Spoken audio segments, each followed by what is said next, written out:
I mean, technically, I'm late.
You catch more flies with honey than salt, Jarko.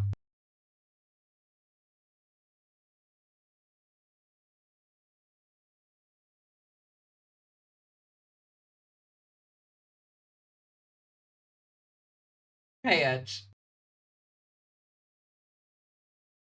I'll be starting in just a second. I'm just organizing our special guest appearance today.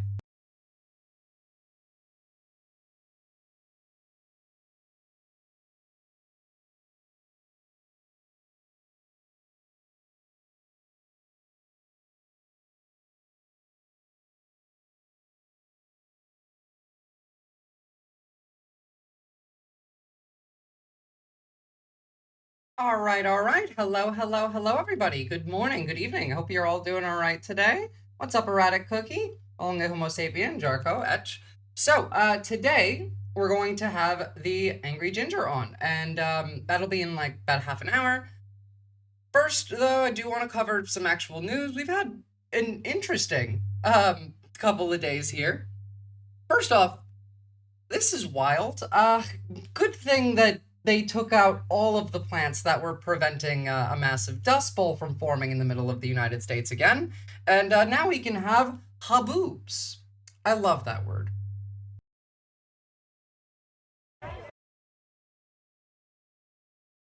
Tonight, fires, wind, and heat causing extreme weather conditions across the West. Oh my God, something just picked up and blew into our RV. In northern Nevada, this is the scene at Burning Man. Wind gusts up to more than 50 miles per hour, causing a freak dust storm, wiping out some camps and severely limiting visibility at the start of the week-long festival. The kitchen tent came down on top of people. Videos showing some people head to toe covered in dust and clinging to poles trying to save their tents. Traffic to get inside the makeshift Black Rock City backing up for hours, with the National Weather Service also warning of possible monsoon thunderstorms.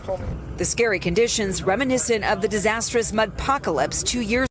I unmuted myself to mute myself. Jesus Christ. It looks like Afghanistan out there. And Interstellar is a good-ass movie. It's been a while since I've seen it, but I kind of want to watch it again. What's up in Incorrigible Heathen? Years ago, when heavy storms left tens of thousands of attendees stranded.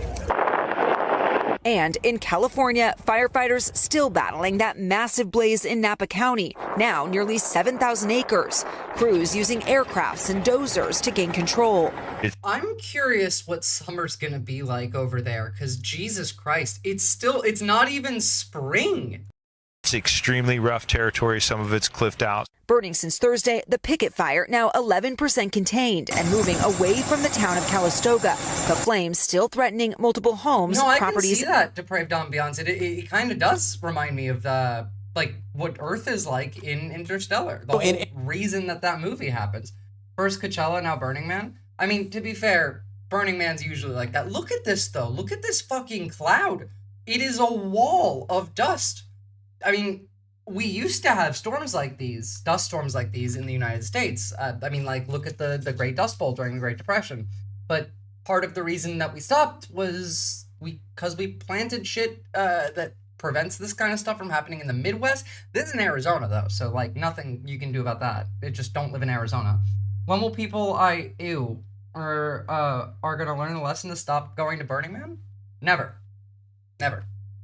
Learn. I see now. Arizona this morning, people are still feeling the impact of this huge dust storm, known as a haboob, by the way. The wall of dust just seemed to swallow up Phoenix and its surrounding area. The storm darkened the sky and nearly blinded drivers.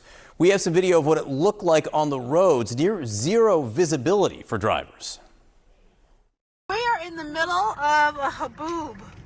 I can see Idaho highlights and like brown like the dust. And Wow, can't it's blowing up? No. see anything. We're in the middle of the haboob. We're in our car.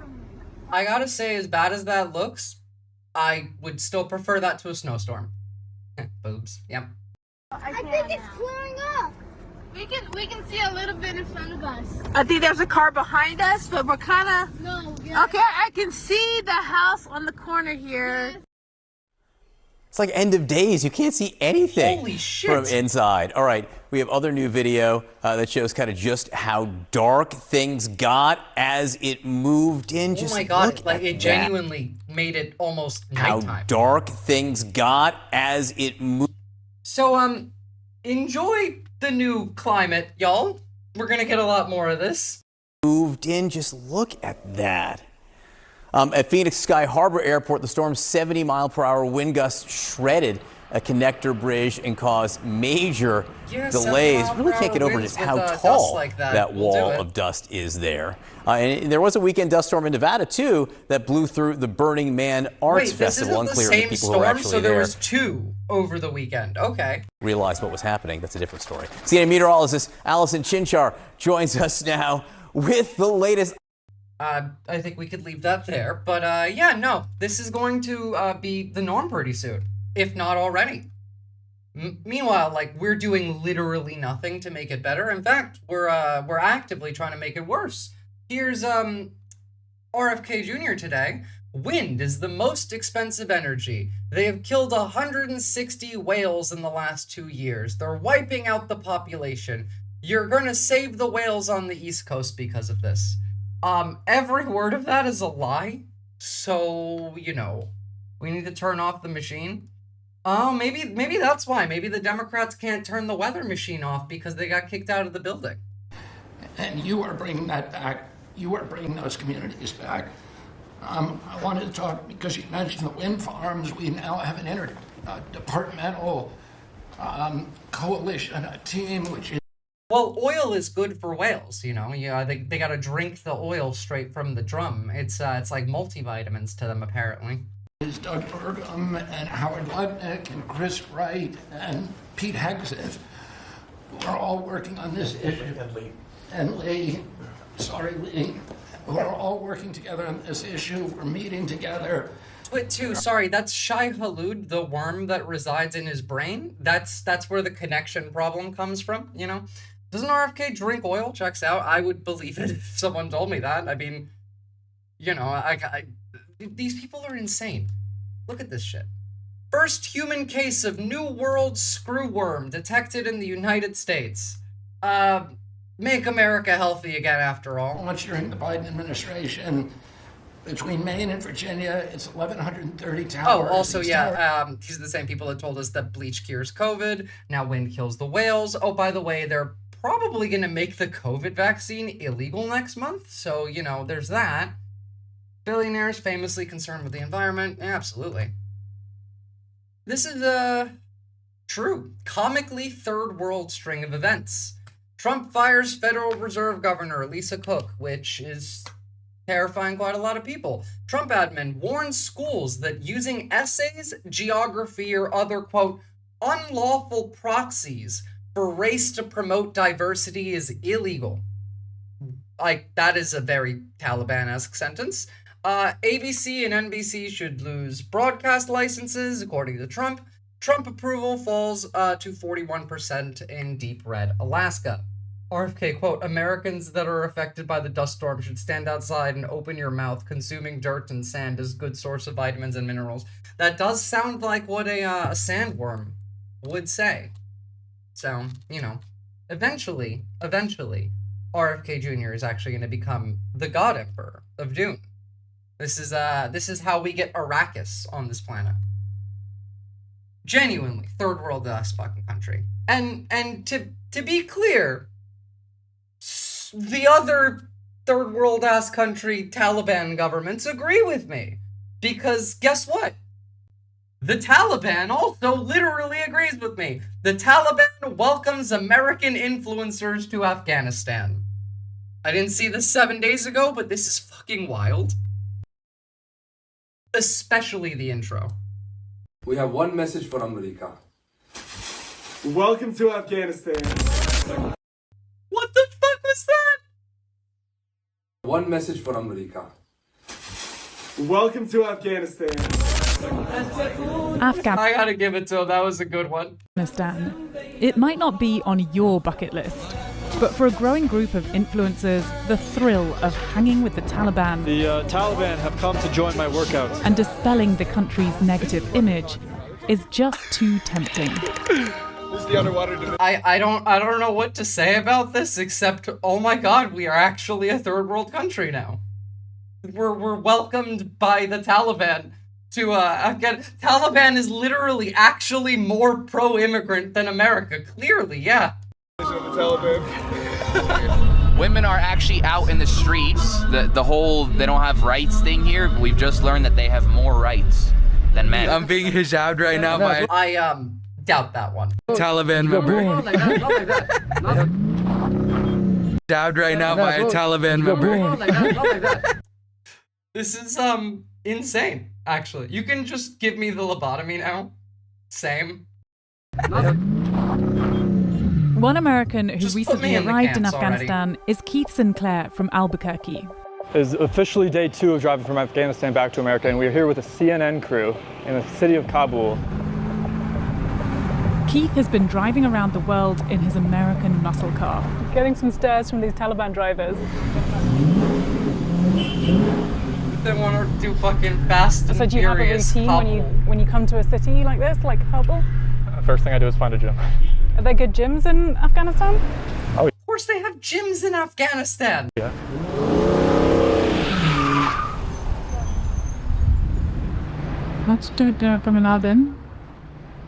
The Taliban have banned women from going to the gym. I thought that women had more rights than men. Isn't that what you said like 10 seconds ago? Clearly not. Are any American females going to Afghanistan? Probably not, I would say. Along with any other sports. Are women allowed to work out here? For now, no. It's restricted from government itself. So the Taliban's not allowed? Yeah, but in the near future, we hope. We're just gonna hang by the side and watch them work out. I gotta say, it seems like, as much as we did lose the war in Afghanistan, culturally, I think this is American victory. The last one that we have. Fun.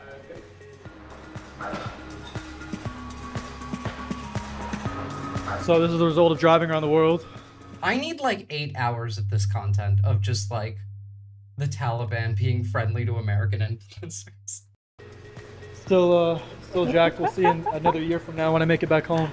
I feel very overdressed. I'm not surprised. What's your impression?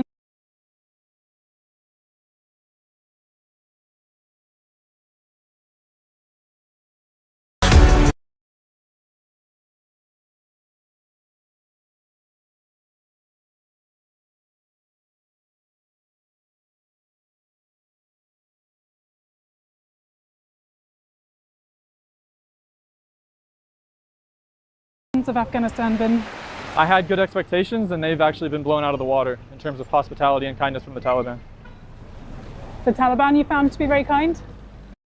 Like, literally, that is a less useful type of pull-up than not doing a pull-up, long leg Homo sapien. It's actually damaging to your body to do pull-ups like that. Not to mention, like, you know, the jokes about the gorilla cage fight, but I mean, like, I could see that injuring you. Incredibly kind and curious about they're appreciative that an American wants to come see their country for what it is and not stay away because of what's told. There's some of them here. Assalamu alaikum. Assalamu alaikum. Is it a recruitment drive by the Taliban? I mean, maybe. Is that a fucking Wagner thing? Is there a chance that you could be, you know, glorifying the Taliban and the leadership here? If I made certain videos, sure. I think a lot of influencers that come here, tourists that come here, are making videos that might legitimize that.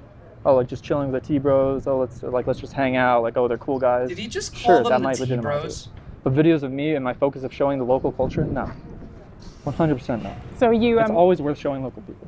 So are you conscious of not doing that when you come here? I couldn't help it. I took some photos with guns and next to Taliban because it's f***ing badass to drive your car from my American muscle car from America to here. I think it's cool. He did just call the Taliban T-bros. Glad to know that I didn't hear that wrong.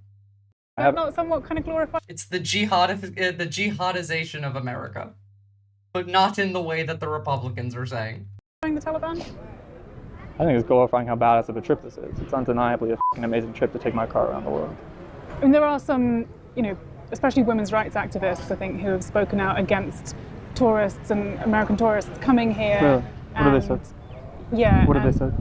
Well, that, you know, you're coming here, you're having a lot of fun, there's a certain voyeurism to it because the side you're not seeing is that women are stuck inside their homes, girls are not able to go to school. Yeah, you know, usually not a good thing. Well, I'm not one of the tourists that's coming here and trying to ignore the issues. I'm just... Alright, cool.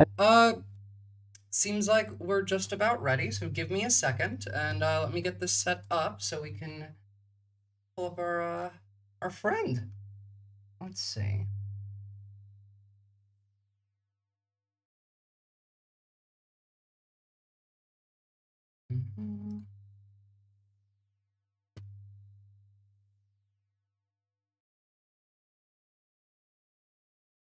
Actually, 2 secs. I'll be right back.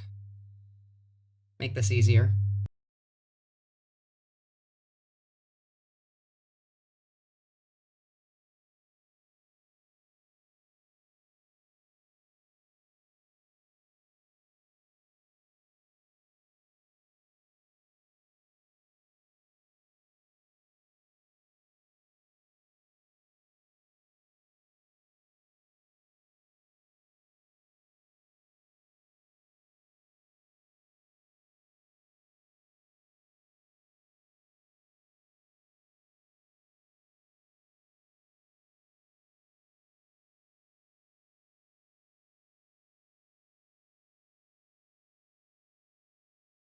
Can you hear me? Or do... Ah, there we go. Alright, cool. I had it muted. Let me jump to the right one over here.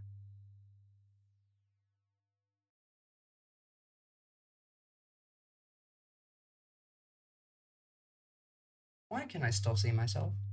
That's not what we want. Alright, I will fix that now. I don't know why I can see myself. My camera shouldn't even be on there. Like that.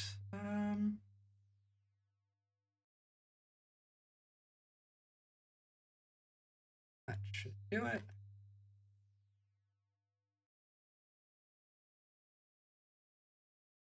There we go. That should do it. Let me make the chat box a little bit smaller.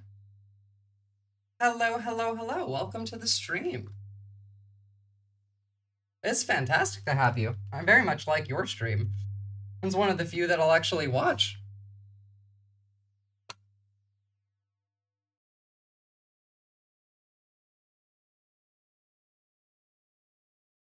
You know what? Goddamn, wait, we can't, oh, hold on, they can't hear you. 1 second, let me, fix that. Oopsie. They should be able to hear you. Oh, you know what? I gotta add this in.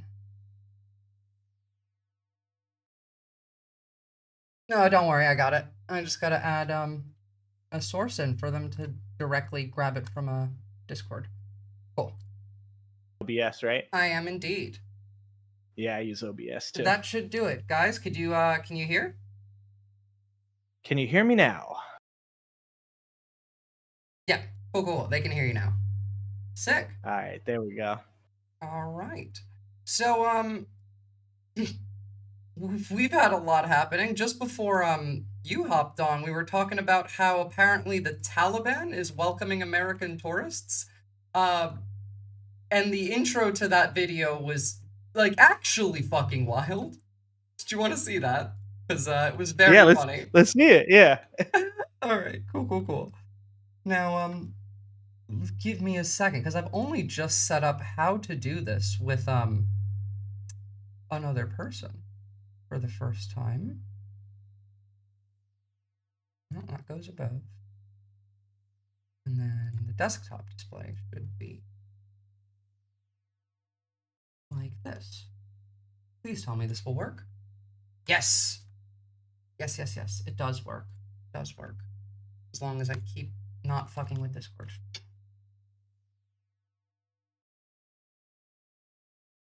Here is... Where's the goddamn Taliban? Maybe having technical issues just because I don't know what the fuck I'm doing. Yep, and I'm the worst helper ever. I mean, generally, I have no idea what the hell I'm doing anyway. I just push buttons and hope shit doesn't melt down. True. All right, here we go. I got it. Over. So this is how this video started. Wait, what? There we go. America. Welcome to Afghanistan. Come on. We have one message for America. Welcome to Afghanistan. Afghanistan. It might not be on your bucket list, but for a growing group of influencers, the thrill of hanging with the Taliban. It's the jihadification of the United States. Taliban have come to join my workouts. And dispelling the country's negative image is just too tempting. It's shocking to me, honestly. Oh, crap. And they can't hear you because there's no goddamn audio source on this one. There we go. Now there is. Now they can hear you. There's no sound coming for you still. It might not be on your bucket list. Okay, there you go. But for a growing group of influencers, the thrill of hanging with the Taliban. Paratourism. I love it. Oh my god, try plugging it in. Taliban have come to join my workouts. Wow. And dispelling the country's negative image is just too Is this what happened after we left Afghanistan? Yep. Clearly we lost the war. Women are actually out in the streets. The whole they Yeah, don't they- have they rights look- thing they look here. happy. We've just learned that they have more rights. They look happy. Than They One look American happier than recently we arrived do. in Like literally, they're more pro-immigrant than America is right now. They're like, hey, Americans, come to Afghanistan. What the fuck is going on? Have you guys? That's funny because there was an article, probably I want to say, probably about a year ago. How long ago was the Afghanistan withdrawal? 2 years ago. I think so. 2 years ago. Yeah, and they are talking to this guy, and he was from the Taliban, and he had gotten an office job. So all of these guys just ended up having like regular jobs, and they interviewed him, and they're like, "Are you happier now?" And he's like, I work a 9 to 5. I have to wake up and deal with traffic every day. My daughter is on social media all the time. This is like literal hell. I just want to go back to like jihading.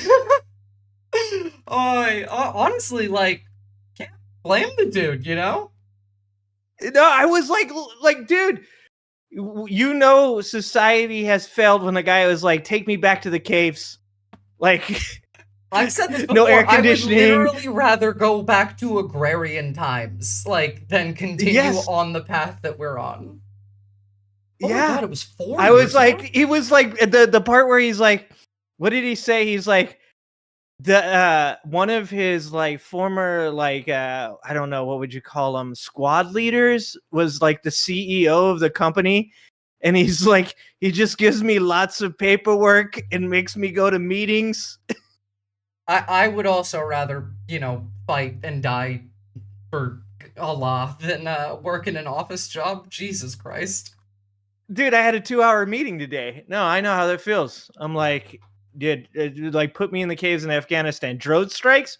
Who the fuck cares about drone strikes? That's nothing. At least that's exciting. Okay, folks, the jihad is over. Now it's time to go back to work. Right? You're on Indeed. And you're like trying to post your resume. You're trying to get a raise. You're like... Put that on your LinkedIn profile. Be like, hey, I was an organizer for the Taliban in Afghanistan, so I'm really good at like making sure everyone gets the job done. Right, 100% success rate. We raided many villages. Got a lot of shit done. Successfully handled a jihad. It was amazing. Applying to be a therapist, I have successfully convinced several people to become suicide bombers. I feel like I could do the reverse. Logistics expert. Oh, dude. Oh, can wire and unwire live munitions. Really good at finding IEDs with my hands while getting shot at. Yeah. It's actually insane. What? It is insane. This is the dumbest timeline. No, it is absolutely insane. I every day I wake up thinking today will be a day that is like different, right? Like it is kind of weird. The weekends are quieter. Different. It is different. We have communism now. Donald Trump successfully implemented communism. Well, national socialism, but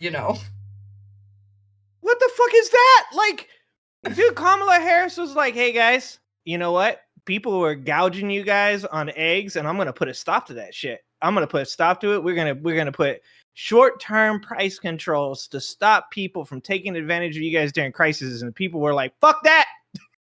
It's literally I don't want anything to do with that socialism. communist bullshit. Yes. And he's talking about owning more portions of other companies. Yeah, it's not even like this is a one-off. They went out today and said that if the government like gives a university like funds, that if like an invention that gets patented comes out of that the government owns it. Yep, that's they're doing that with Harvard. That was part of the suit against Harvard, was that they want to take its patents. It's like, what? Like, this is my thing with Trump supporters. It's like, I really just can't find any way to actually like talk to any of these people because they don't have any firm foundation of like their beliefs. And I actually they don't have any. They really don't have any. To be 100%, I thought they were actually pretty like, I wouldn't say I think fundamentally sound is the wrong way to say this, but it's relative to what I'm saying, is that I kind of knew what they represented, right? Like they all kind of follow the same NPC talking points. They all kind of believe the same things. I almost always knew what the response to any type of criticism that I had for them would be. But now I'm like, so y'all with communism, you guys like a little socialism in your lives? And they're like, yeah, whatever.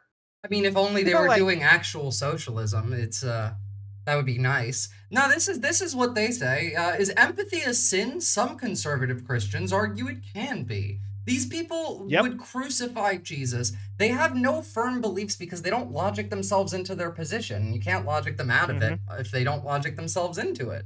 And like, historically, it's never really been that different. It's not like the Nazis and Stalin had all that much of a difference between them. They just like, it was whichever one was more suitable for ease. Like that's the only real difference in ideology, is which way do I go, and which road is the quicker way to get to fascism. Yeah, and it's obviously that's the point that people try to make. Well, the German party was the socialist party. It's like, you put anybody corrupt in anything, it's about how they use power, right? It's like, I've always said to people about communism, I've always said it looks real good on paper, right? Like when you look at like, the attempt to own the means of production, like that's not a bad idea. It's when you involve human beings in it that it becomes a problem, because you get so many people that are power hungry, authority hungry. They want total control of things. And that person obviously is somebody like Trump or somebody like Hitler. Somebody said a long time ago, they're like, if a person is seeking power, that's probably not a person you want to give power, right? I agree, yeah. And like a lot of that, I think, comes from the fact that like we don't think about change in the right way. We're like, hey, okay, let's do communism. No talk about like building the steps necessary to get like people willing to talk to each other and work together and cooperate. Personally, I agree with what you said, but my main disagreement comes from it's not people that are the problem, it's a state. Like, I don't think a state should have that power, and I think that the power shouldn't be so centralized. Like, I'm a libertarian socialist, so it's much more like on a local level rather than on a larger scale. But even then, like, that's never going to happen in my lifetime, and it wasn't even before this election because we haven't built any of the necessary foundation. You can't just start building on the swamp, you know? It's going to sink eventually.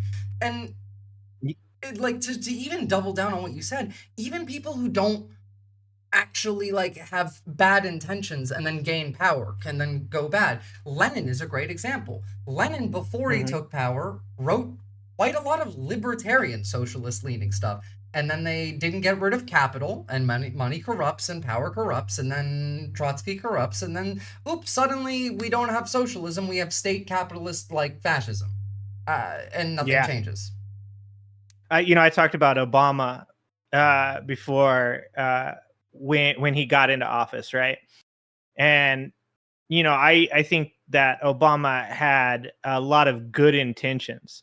When Obama ran on a very anti-corporate, anti-establishment capitalism ideals. Like, he is going to go out and he was going to do so much to help the common man, to make things better for the people. And obviously that's where the hope thing comes from. And then when he got into office, he sent his Secretary of Agriculture, I think it was, around to talk to labor, to talk to different farmers, talk to different corporations. And when that guy came back, he said, hey, end of the day, man, if we push too hard against these guys, they're not going to fund your next campaign. You won't get re-elected next time. And he's like, as far as I'm concerned, it's a bad idea to do anything. Yeah. And I was saying to my wife this a long time ago, I was saying, it's just, does that make that person a bad person? And I go, well, it depends on how you think about it. Like, if you're a Cuban baseball player and you live in a shack with like 5 or 6 people, your family's never had anything in your entire life, and all you have to do is do steroids just long enough to get like $100 million contract, and it'll lift your entire family out of poverty. Your family will never, ever, for generations, ever experience the poverty that you experienced. Is that person a bad person, right? For being a cheater, for taking or having an unfair advantage. And obviously, Obama doesn't come from Cuba. No, well, I don't know. Though Trump I will say that Obama, like, I personally think Obama's insane. And a lot of people like don't realize that the man was a Calvinist. And Calvinists are, they believe that... No, I didn't know that. Yeah, no, Obama was a Calvinist. He believed that everyone's entire life is determined for them at birth, and then whether you get into heaven or not is already decided by the time that you're born. Holy shit. Yep, okay, now it checks out. Yeah, that one broke me when I learned that. The funny thing about this society is, in this society, you're crazy for believing certain things, but if you're a Calvinist, like, you get to be the president of the United States of America. And nobody talks about that either. Like, nobody mentions. No. You can sit here, we can all sit here and talk about climate change, and we can show modeling, and we're like, no, look, these are the way the elements interact. I mean, I was trying to explain to somebody the other day how coal is just trees, dead trees being re-released into the atmosphere as carbon, and saying, a long time ago, trees actually tried to unalive the earth by this whole algae thing. Hank Green has a great video on it. And how now we're actually repeating the process by digging up the same trees, mining the same trees that tried to unalive the earth, millennia ago. Now we're doing it for them by burning it. But all that stuff I just said right now, to certain people, sounds fucking insane. They're like, oh, this fucking wacko. I mean, you're right. There's a post that will live rent-free in my head for the rest of my life, and it's that, we're gonna stop, doing agriculture in a way that actually works, because some dipshit's gonna be like, the fuck? You think the beans need to take turns? And then we're all gonna starve to death. Yes! And that's what it's gonna come down to. I mean, it is idiocracy. It is very much idiocracy. It's, you mean the water from the toilet? Like, what do you mean? I mean, it's got what plants crave. Look at what's happening right now. We're already gonna starve to death. Fucking farmers are killing themselves. Yes. Produce went up by 39% in July. Yeah. 39%. That's not a number. I've worked in the grocery industry for 20 years.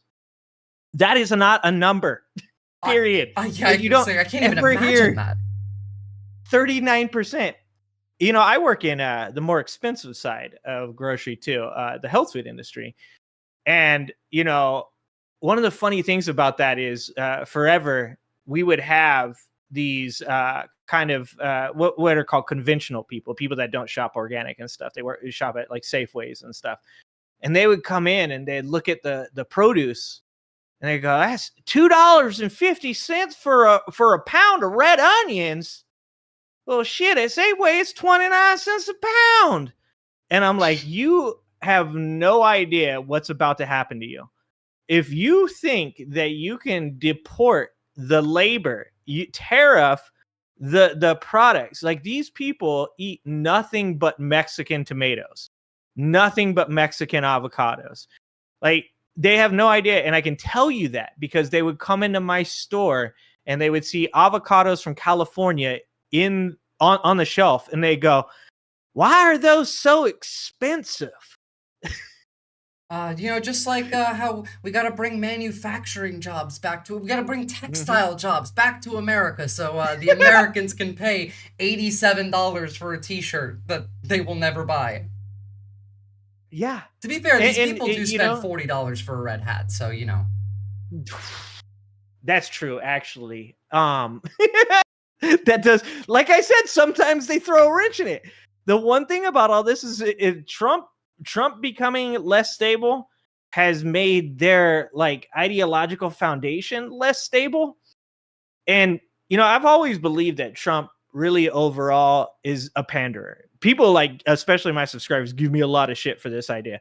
But it's like, if Democrats would have accepted Trump, saying that they should have. No. Trump could have been our fucking Stalin as long as we were dumb enough to clap for him and listen to him. Oh, yeah. The man only cares about getting a golden statue, and that's it. Yes. I say this all the time. He is not ideologically a fascist. He's a fascist by convenience. He is a fascist, and he's happy to watch you suffer. To get the gold statue. But yeah, exactly. How else are you going to get a gold statue? It's all the man cares about. You don't get a gold statue if you're just, a normal, fan of democracy. You get gold statues by being a fascist. He knows that now. I'm not even sure he knew that. I don't think that Donald Trump, I heard, I think it was Destiny in a debate the other day, somebody said, so you think he's Hitler? And he goes, no, I don't think he's smart enough to be Hitler. And I'm like, that's my fucking argument. I was like, dude, I've been saying that he's forever. Pol Pot. Pol Pot, that's a better, much better, but nobody's gonna know what the fuck you're talking about. So that's also true. Speaking of how fucked y'all are gonna be with the prices of things, have you seen the stopping of mail coming to the U.S. Regular mail? Yeah, every. I was just giving my kid a hard time. Yeah, everybody, and that's the de minimis. That was stopping the Temu and Shine. That's what I mean is people think Trump does things because he has like this like insane plan. That's where, like, I say he differs. He's not Hitler. Like, Hitler, evil person, quite possibly the most evil person or one of the most evil people that has ever lived.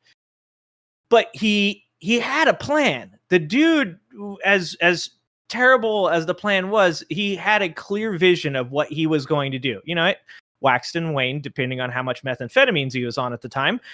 But people put that on Trump. Like, they're like, he was competent. Oh, he hates, China, so he's trying to do this or he's trying to do, and it's like, no. Literally, he was saying today how he wants to go meet with Xi. The man changes his mind every 10 minutes. Like, he doesn't remember his last position.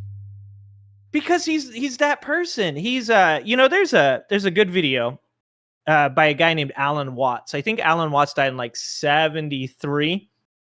And he's got there's a video going around him that's real popular, and it talks about like how so much of our societal foundation is based off of false affirmation. So it's like you have friends, and your entire relationship with those friends is really just complaining about your job. And just when somebody says something, you just kind of, even if you don't agree with it, you go, yeah, man, fuck those people. They suck. And Trump is the very example of the kid that doesn't have any real honest friends. He only has people around him that have given him positive affirmation. Yeah, just the gluck, gluck, gluck, the South Park shit. Yeah, and if you want a person to lead something, to be in charge of something, the last thing that you want is a person that doesn't ever have a clear idea about whether or not their ideas are good or bad.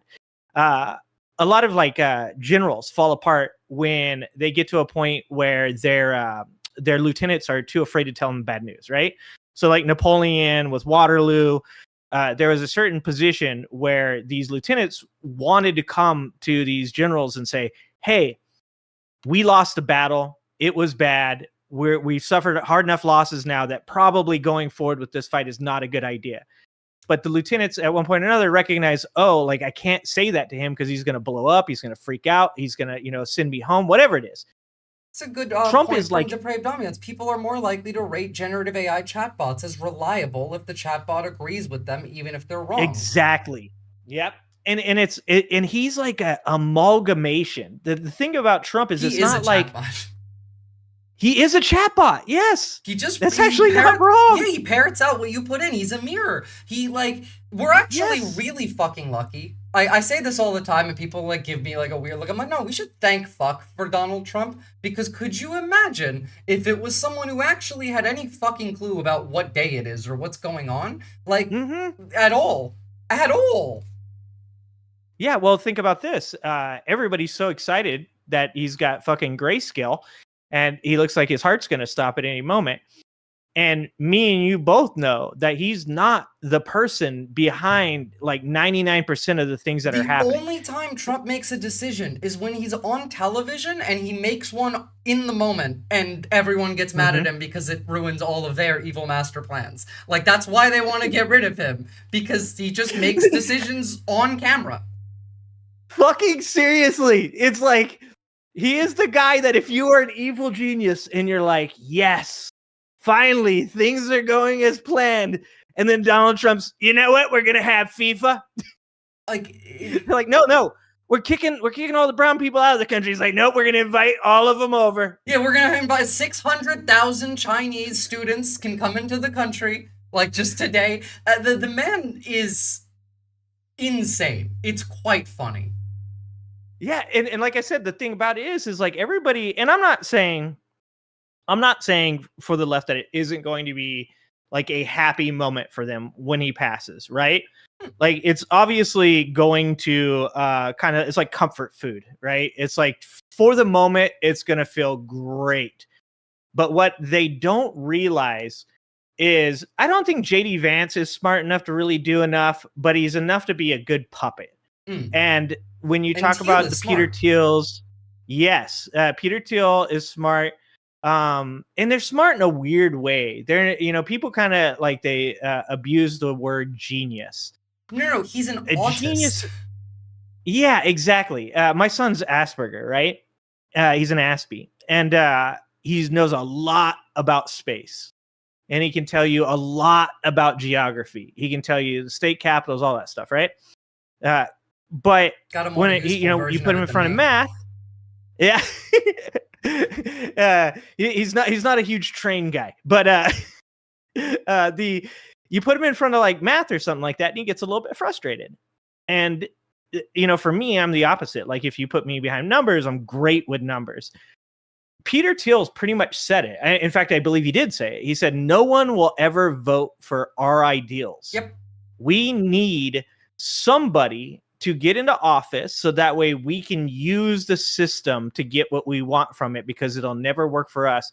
And Donald fucking Trump was a godsend to these people. I can't believe that it worked for them. The man is incapable of lying, too. Like, he said it. He's like, oh, yeah, you won't have to vote ever again. If you vote for me, we'll fix the system. Like, he's not even capable of holding a secret. No, if there, that saying, it's like if there's if you want to have a secret, it has to be between two people and one person has to be dead. With Donald Trump, both people have to be dead. Like there is no fucking like one person. Like, what are you saying? Fake out the bombing of Iran and send two different like fleets of B-2s in different directions, or he would have spoiled it. Like, we genuinely had to psy up the president to prevent him from revealing the strike before it happened. Because to tell people, like I said, some of the things that I think I got wrong and many people on the left got wrong is that we thought when they said Trump is like us, we thought, how the fuck could you believe that? Like, here's this dude who's, taken advantage of middle-class people his entire life. He's used, immigrant labor and not paid them. He sues everybody. Like, what do you mean? Like, this guy's the antithesis of who you are. But what we didn't understand was they weren't talking about who Donald Trump was as like a businessman or at his facade. They are like, this dude is like us. He can't help himself. He wants to tell you everything that he likes. It's like if you put the majority of these people in front of a microphone and just ask them random questions like Trump gets, they do the same thing. They go, I love the Philadelphia Eagles. They're great. Saquon Barkley, my favorite running back. He's really good. I don't know. Did you guys see him? Impression. Good job. I've seen too many videos. He just wants. He's like that's why he was perfect for Rogan. He was a perfect counterpart for Rogan's podcast, because if you watch JD Vance with Rogan, if you have two eyes and you have any common sense, you're like, this is kind of slimy, right? JD's pulling the, hey, I've got kids. Specifically just mirrors the person in front of them. Rogan isn't like anything in and of himself. He just becomes the person he's interviewing. And so it was two JD Vances sitting at that table. Exactly. And there's not a lot for Rogan to feed off of, right? So he just repeats the, wow, yeah, oh no, I've got kids too. Yeah, man, kids are crazy.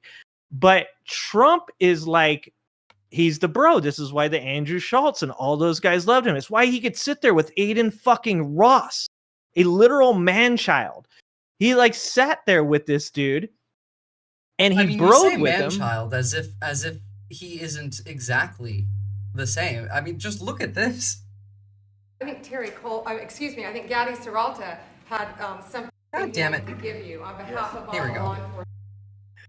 Excuse me. I think Terry Cole. I think Gaddy Serralta had something he wanted to give you on behalf of all the law enforcement who are out there every single night. Yes. Thank you for putting me in charge of this surge as the director of the United States Marshal Service. It's the oldest law enforcement agency. It was created in 1789. So on behalf of all the federal law enforcement agencies that we're working with, and those that have yet to join the team, we thought like Hegseth and all of them are looking at him like, you're talking too long. Present you with. He is talking too long. Also, like, you can tell Trump doesn't give a shit. Too many words.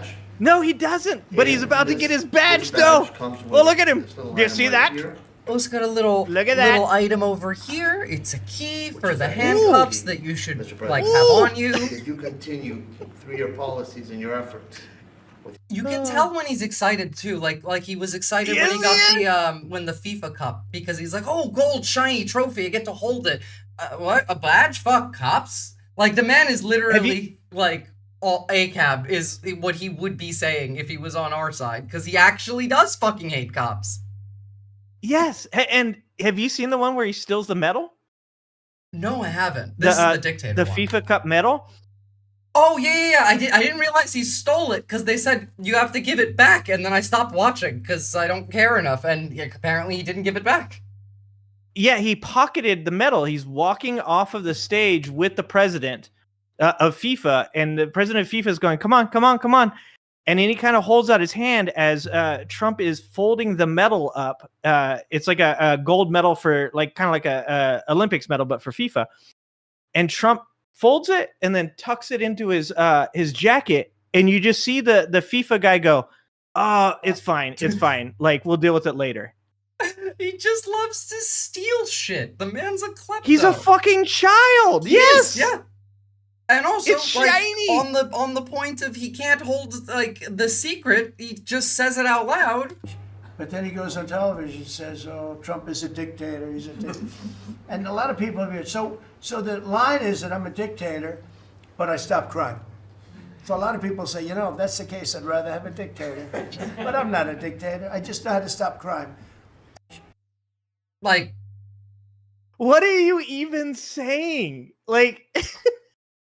Well, I mean, this one I know what he's saying. This one's very clear. Got under arrest and prosecution, and we've taken some, and we're in the process of taking hundreds out of our country that shouldn't be here. And these are hardcore professional criminals. They were born to be the man with criminals. 34 felonies. They're seriously bad people, murderers, drug dealers. You know them all. You see them all as you walk beautifully to work, and every once in a while somebody puts a gun to work, because that's what happened in your case. There's criminals under arrest and prosecution, and we've taken some, and we're in the process of taking. Like he goes surveying on buildings. We went on patrol. He's fucking Batman, dude. And that's like I said, calling Chuck Schumer a Palestinian. Like he's oh shit, yeah. Chuck Schumer, of all people, Chuck Schumer. It's like our little Palestinian. It was funny when he said it to Biden, but like it kind of gets old after the fourth or fifth time. It was just funny because on the spot, I was like, "What the fuck?" Yeah, and that's his thing. I don't know how many people remember, but during his first term, Trump became infatuated with the term provocateur. And you can, like you said, you can tell it's just that he hears somebody else say something, and then he just uses it. Like he's like a child. He like anything that he likes, he takes, and it becomes his. And he just like every time he's like, so there was a Russian provocateur. She was here. She was spying like provocateur. And you're like, dude, you're not even using the word right, and it's because he's heard it somewhere. Yeah. And he just wants to use it because he likes the word now. It literally is that. It just likes how it feels on his mouth, coming off the tongue. The man has an 80-word vocabulary anyway. Yeah, and it's like it's one of these, like I said, one of these connections, these bridges that are built between him and the regular people, because they're like, that's like me. Like I get infatuated. Like you've got, friends that will say bro, and they can't stop saying it. I had a friend when I was really young that went to San Francisco, and he came back, and when the guy was talking, and I'm from the ghetto, so we talk in a certain way, and he would say, man, and he'd always say hella, and we were like, where the fuck did you get this terminology from? And it was because he was from San Francisco, or he wasn't from, but he went there, and he was one of these people that he takes on what's around him to become his personality. And that's kind of what I was saying about the Alan Watts thing, is that like if you start to see what's going on in society. If you're a grown ass human being, you start to disconnect a little bit because you start to see like, oh, all of my relationships are just me having to agree with this person. If I don't agree with them, then I get upset because they think I'm criticizing them. So you kind of like, it's That's deep part breath. of the strategy. It's functional freeze. There's too many problems to focus on, so I can't focus on any of them. I want to tune out. Like, that's what they want you to feel. Yep. And like the other part of it is, you're right in that it like people do relate to him because he's stupid like them. But we've changed our language over time to pick up like certain, like I say many such cases all the time. I didn't even know that came from Trump until like this year. It didn't occur to me. But yeah, we've taken on his and what I'm doing, where I imitate his voice, it's like I'll do that imitation for other people now. Like I'll be saying something, one of my employees would be like, "Did you just say that in the Trump voice?" Like, yeah, it's because he's very memeable, which makes it spread more. He's funny. Like he's a bad person, but he's objectively funny even when he's like calling Chuck Schumer a Palestinian is not a good thing. But the way he says it, it's fucking hilarious because you're like, where the fuck did that come from? What is this nonsense?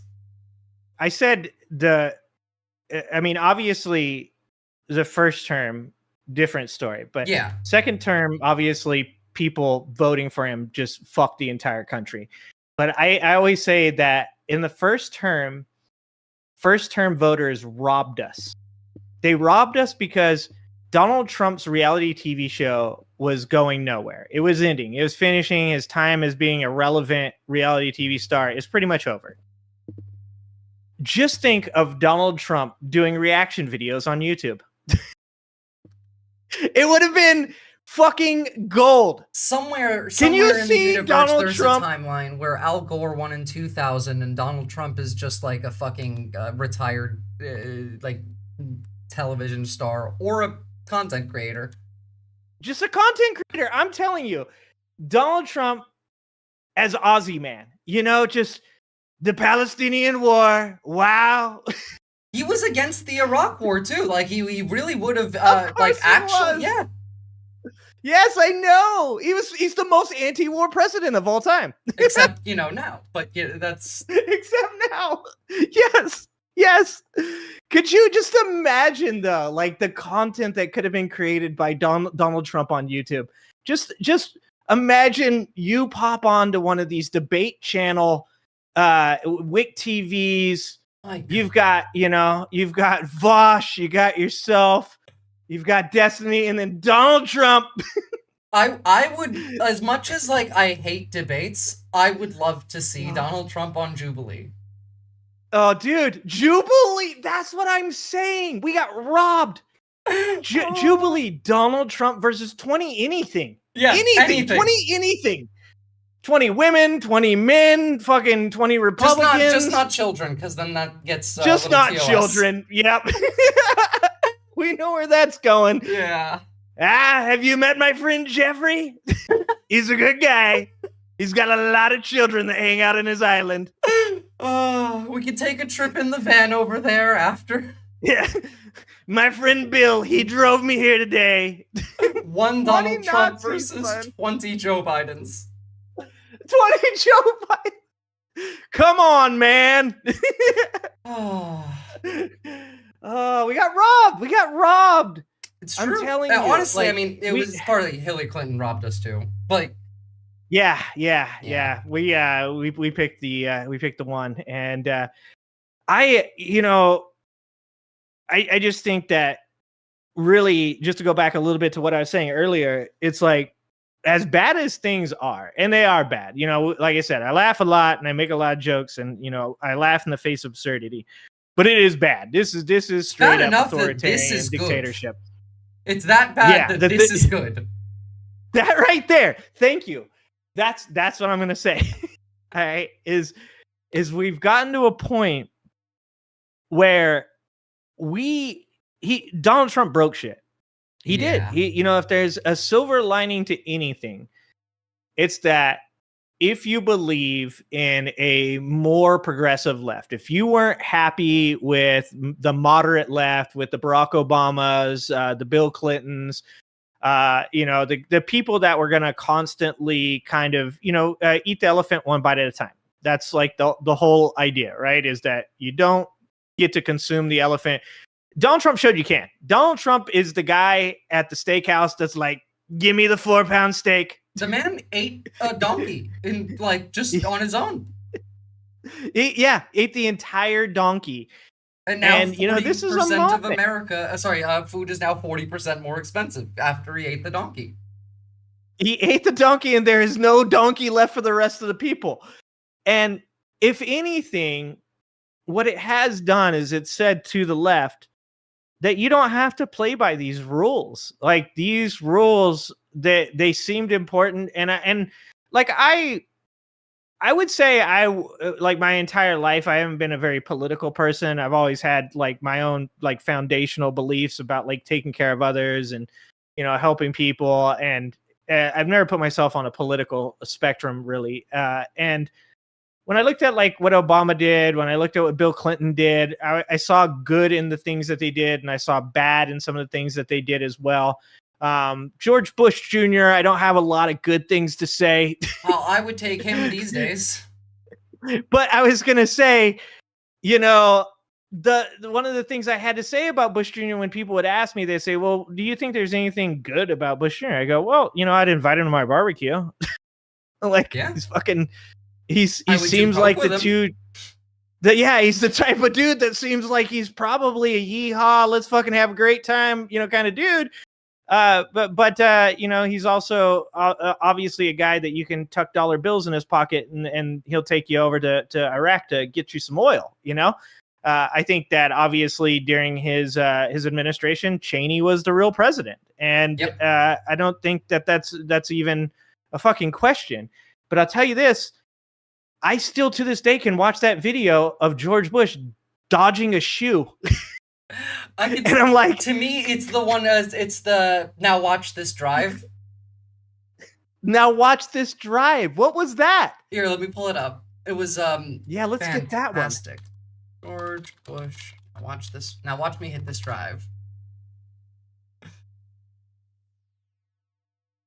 We must stop the terror. I call upon all nations to do everything they can to stop these terrorist killers. Thank you. Now watch this drive. He could golf too. What is that? What is that stance to? Like he held that shit for a second longer than he needed to. All right. He's like, look at this form. Look at this form. And let me tell you something. All right. Let me tell you something. That right there is the type of shit that got my grandpa erect. Okay. I mean, it works. It works. It's horrifying. That right there was like, my grandpa was like, fuck yeah, brother. That's an American hero right there. You see that fucking swing? He used that swing to punctuate the fucking sentence. Exactly, Schumacher. Like, there's a lot to be said, okay, about whether or not that's appropriate, whether or not it's acceptable, whether or not, that may or may not distract from the fact that homeless people are dying in the street. But yeah, at least at the time, there was a facade. At least they weren't like, hey, I love that they're dying in the street. I want to see more. Why don't we create a 24/7 TV channel so I can jack the fuck off to it all the time? Like, that's where we're at now. Yeah, and it is I even say it, Idiocracy didn't do well enough. Idiocracy actually fell short of how fucking craven these people are. I seriously believe that these people fucking jerk off to those ICE videos. When you hear Kristi Noem saying stuff like, oh, I watch them during my downtime, whenever I have free time, I watch them. I'm like, how depraved of a human being is that person? Human at that point. If at that point you're not human to me anymore, you're just a demon. Yeah, and Buncor just said it. I don't think Bush was smart enough to hate in that way. Literally, exactly. Actually, hold on. I have a perfect point on that. Bush spoke. Well, actually, Bush was smart comparatively. Bush on the 3 isms. Like, listening to him talk about this, it's in comparison to today, feels like listening to a goddamn scholar. In the internet world. Yeah, I do believe he's there'll practically be fucking Aristotle. a rational immigration policy eventually passed. I think there's going to have to be some time.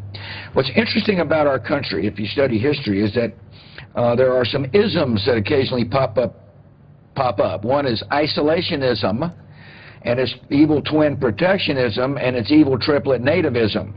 So if you study the 20s, for example, there was an American First policy that said, who cares what happens in Europe?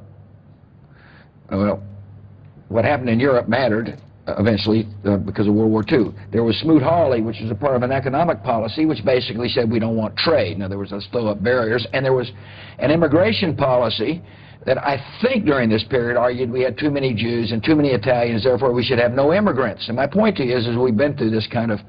Like, literally one-to-one talking about today. Yeah, and the funny thing about that, I'm glad you actually brought that up, because we clown George Bush, but he's actually extremely well read. I did an interview with the author for this book back here, COVID Wars. His name's Ronald Gruner, and he talked about the response to the pandemic and how Bush had actually set us up for that response to the pandemic that was failed. So the kind of chronology of that is that during a summer, Bush went to his ranch and read 3 books, and one of them was on the Spanish flu of 1918. And he came back and was like, hey, this is actually important. Did you guys know that these things happen in cycles? And we're coming real close to a date where this could happen again, that we're due a pandemic. And so he helped create the pandemic response team. And then it was taken by the Obama administration and then made better, and then Trump ignored it because it was Obama's thing. He was like, I'm not doing what Obama said. Part of it was that during Obama's, I think he had West Nile, and not him, but I think he fought West Nile, and I want to say the swine flu. And so they depleted the Obama administration's catch of pandemic response equipment. And it was up for budget. And just like always, conservatives said, no, why are we spending money on this? There's no more pandemic. We just went through one. We're not going to have another one for like 100 years. Why should we care about this? And they chose to not fund that pandemic response. When I was talking to Ronald Gruner, he was saying this. He goes, one of the few like honest things that Trump said was that when they tried to use the pandemic response, the shelves were empty. There was like empty. Like I've seen the footage where there was empty shelves for like specific equipment. But like we didn't have any tests because our tests were faulty, and a lot of the ones we had on shelves like those were either expired or those had been like gone through. But we had plenty of like masks for example. Yeah. And so that was his, like, that's all it takes, right? Is Trump just needs to hear there's no equipment. That's like he's not him and his followers are not people that are curious people. They don't ask questions about questions. So like I've always said, like if you want to talk about immigration or something like that, it's really actually extremely complicated to talk about, right? I've had conversations with people where I go, what do you think? Like you're saying this is all fucked. Like immigrants are taking over the country. Like, it's the worst possible scenario. They're taking our houses, they're taking our jobs, they're murdering joggers, whatever. I go, so what is your answer to this problem? And they go, well, close the border. And I go, okay, so you're going to close a border. So do you know how big the border is? And they're like, well, I understand it's big. I'm like, okay, so you understand it's big. So how do you close the border? Well, you put up a wall. I go, okay, so do ladders exist? Do wire cutters exist? That's the magic. And that's how easy it is to make these people stop asking questions. Which is why I think it's important that we start picking up on their like strategy on messaging, because most Americans are like that. If we started not really trying to explain the details of like, unless someone asks for it, obviously, if they want to know more, I'm happy, and I'm sure a lot of people are to tell them more. But I don't want to waste time trying to explain shit to people that can't read. You know, like I'm not giving data to people who don't believe in math. Yeah. Have you ever heard my I talk about my boss's theory on MAGA's communication skills? Have you ever heard that? No, I haven't. So he during like the I think it's during Biden. I think it's after a pandemic and during Biden's administration. He was like, have you ever noticed that there's a cadence to everything they say? He's like, it's all 3 short grunts. Yep. It's lock her up, stop the steal, 4 more years. He's like, and he was making a joke, but he actually hit on something that's incredibly important. And I think that the left needs to recognize, myself included. And I think this is one of the reasons that I fall into left-wing spaces so much, is that I like to explain things. I like to say, like I said, you want to talk about immigration? Okay, so what we really need to talk about is putting judges on the bench. Do we have enough judges? Do we have enough budget? We need to talk about making the system more free-flowing. We need to talk about getting these people in, getting them jobs, and helping them to contribute to the, and it's like 10 minutes later, that person's just like, will this guy ever shut the fuck up? Like, and my boss got it right. I've been He told said I'm too 3 smart when short I debate grunts. too. Yeah, you gotta be short, catchy, funny. Like it's this is why I don't do debates anymore, because who wins the debate is literally just based on vibe. Who had the funniest one-liner? Yep, it's clipped. It's just, it isn't. We don't live in a society that actually wants to fix things. We live in a society that people want to be told, like, things are going to be okay for you, and here's a really, really short reason for why it is, so that way you can understand it. And that's I focus why on this a lot. A lot of that comes from an inability to feel discomfort and not do something about it. We're taught to escape it. You feel mad about something. Oh, let's go scroll on this app. Oh, I feel like shit. Here, let me like complain about it on social media, or message my friend about it. Like, it's always go away from the feeling. It's never just sit there and feel the feeling. And it leads to this like inability to engage with issues on any level, like any real level, other than like whatever you've made up that fits your worldview, that leaves you straight out of the danger zone. It's why people don't like, I mean, like even the right and doesn't pretend climate change isn't real anymore. They don't, like they know it's real. But now it's actually climate change is good. Why? Because cope. It's all cope. Yep. And it's a simple answer. So this is why COVID, my whole theory with why MAGA is as susceptible as they are is because of, I believe it, that they're under the effects of mass psychosis. And I believe that that COVID was a catalyst, a pivot point for them. So being in the health food industry, I actually watched a lot of very left-wing liberal people become MAGA. People that were on the left, that were anti-vax, anti-big pharmaceutical, anti-big government. They didn't want to be told where their kids can go to school or what their kids should be learning. People that hated Trump. I mean, seriously hated Trump. And they went over to Trump because they felt like all of this stuff, like they're going to be controlled. All of the thoughts about the bill bots and the vaccines, all of these things just appealed to them so hardcore. And I think that the reason they're so susceptible to it at that point was because it was the first time they ever had to deal with real adversity. Americans are extremely entitled. We are very soft. We are people that do not understand what it is like to suffer. Have to I mean, like endure, plenty of Americans suffer, yeah. but like broadly, no, we don't know what that means as a country. This is why I laugh when I hear shit like, "Oh, Venezuela's gonna get their ass kicked." Like, motherfucker, they like you think that like Venezuela is not willing to have a couple soldiers die, whereas like 2 Americans die and then everyone will lose their shit.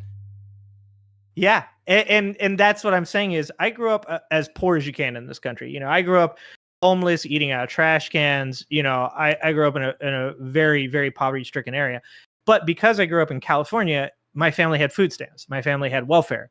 And that's the reason why I'm here today. Social safety nets kept me alive. Homeless shelters kept me alive. even churches. We go to churches to get food and stuff like that. Like it kept me alive.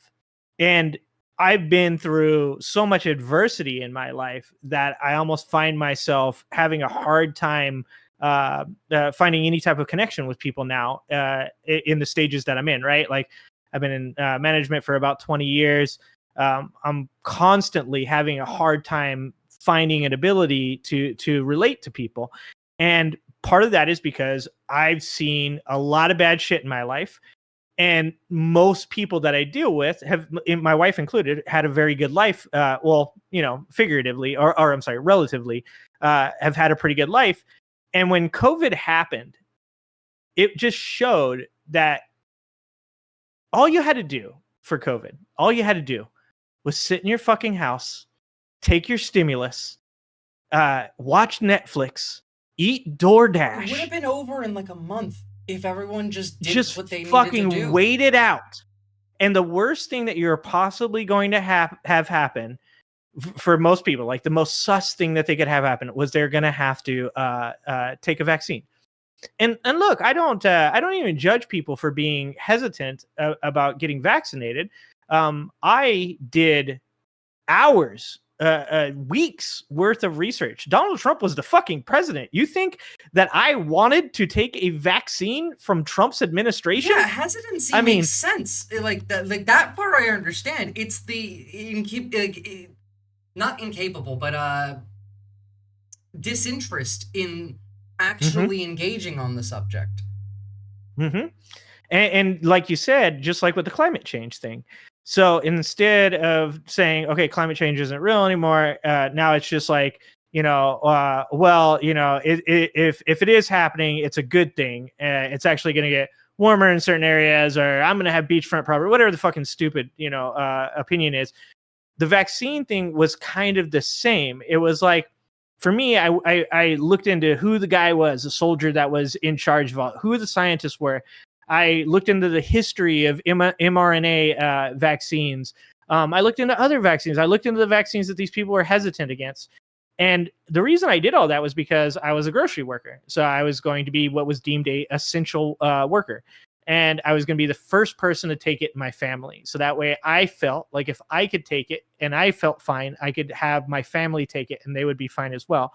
So all of those people, rather than go through what I went through to figure out whether or not it was a good thing or a bad thing, instead they fell into the very lazy conspiracy theories. And that's what conspiracy theory is. Conspiracy theory is a lazy man's explanation for something they don't understand. It's and that goes for me more too. Than that, because part of the conspiracy mindedness in America comes from like a manufactured belief of in like nothing can ever be a coincidence. Everything has to mean something. They were trained for this. Like QAnon was built on the concepts of that were learned from VR game developers who realized, oh, if we don't tell the player that they finished all of the tasks in the game, they'll just make up new ones that they think are actually in the game. And then that got brought over, and then that was implemented into like QAnon, which, by the way, is Michael Flynn, but, you know, that's a whole other story. It's a whole other story. Yeah. And, you know, no, you're spot on. And QAnon really seriously is the perfect cult. It's the perfect cult because it takes, as I said earlier, talking about the conspiracy left, it took the fear of the hippies on the left, the anti-vaccine hippies on the left. It took their fear and brought them over. It took the hate from the Bernie Sanders people that were like pissed off about what happened to Bernie during Hillary Clinton.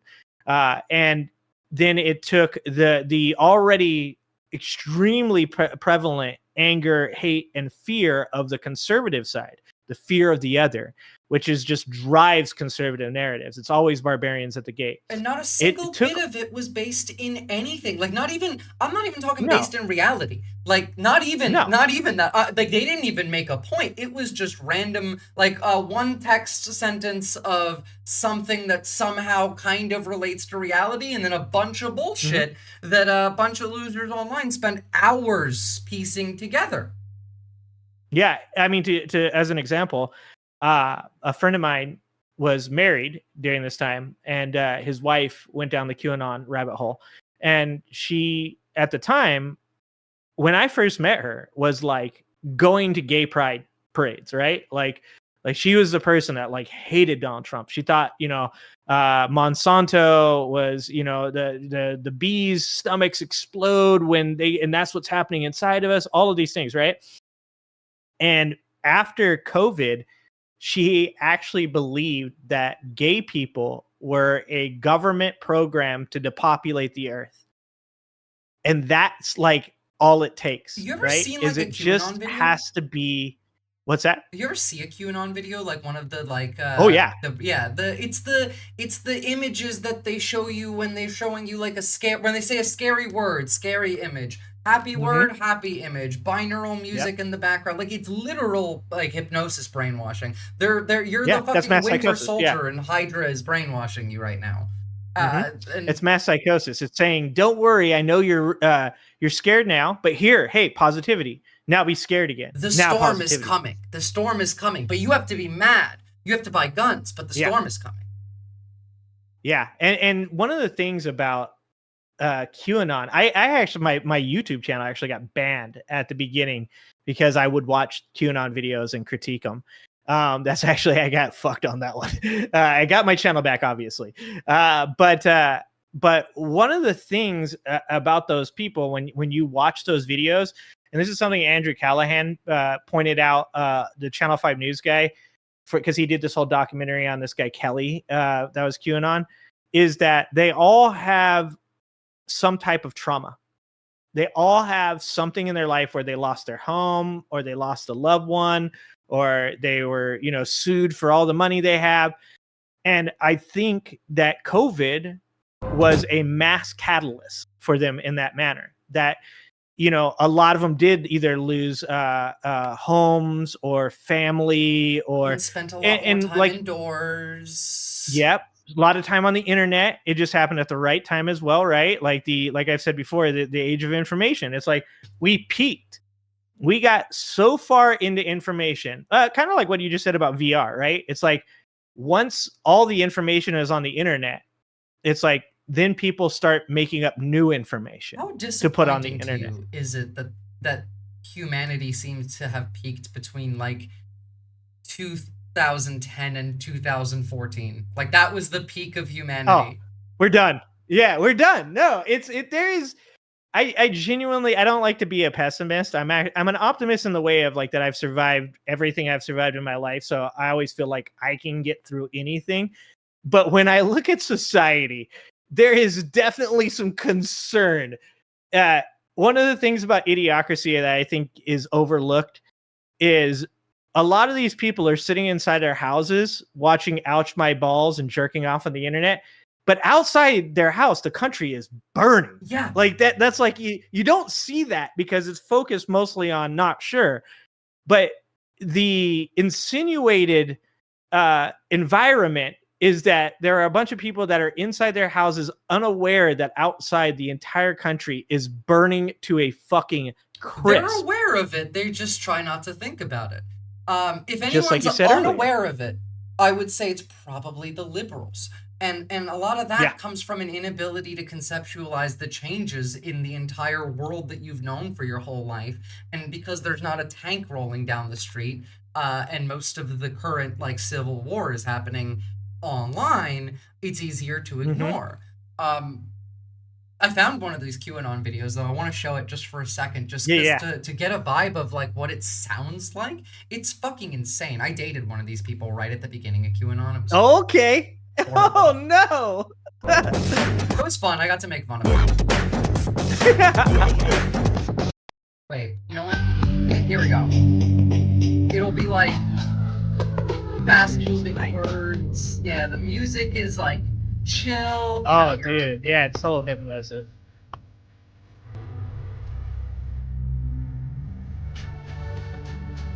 This is one of the like more bad ones too, because this is from 2023. If you go back to like 2016 era, 2018, 2020, hell, 2020, they went off. It's actually just brain damaging to look at it. There's this documentary I've watched on stream before. I'll link it to you. I'm linking it in chat as well. And it's from Jim Stewartson, who is like someone on Twitter. They were a VR game developer at the time, and it's like a 40-minute documentary talking about just like the in-depth scale of the brainwashing and how it's being done. And now that's everything, right? Like, because it started off with 4chan and like you were doing the now it's literally inescapable because it's not even just online anymore. Now it's in person too. Hell, now we got the Meta Ray-Bans where you can have the brain brought like just in front of you at all times. I think people focus too much on Idiocracy and not enough on Cyberpunk. Because I think that like, that's actually a good point. Yeah.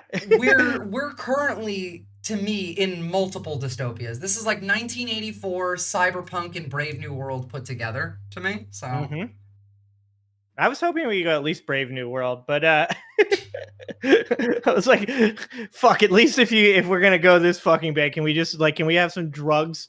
And unfortunately, like even with making that joke, like that is actually the plan, right? Yeah. It's like, get you far enough into this shit, get you exhausted enough, get you so tired of the bullshit that they go, hey, how about if we made things a little bit better for you? And you go, that'd be cool. Can you guys do that? Oh yeah, we give you fucking, for us it's not Soma, it's Xanax, right? It's like, oh, we use some Xanax. Like, it'd make everything like this is your better. drugs right now. Like all the drugs are in here. Yep. Yeah. Yeah, and one of the things about that's really funny for me, I watched this video from a guy that used to be a writer for Cracked, and he did a video on how Gamergate, the whole, just not to get into the Gamergate thing, but just the way everybody talked around it kind of changed our ability to communicate with each other. Because the prototype.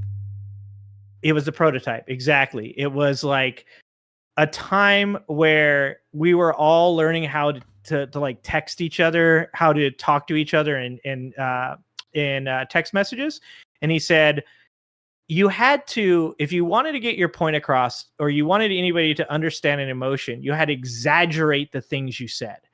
So you couldn't just say to your friend, you had a bad day. It was the worst fucking day ever. Yep.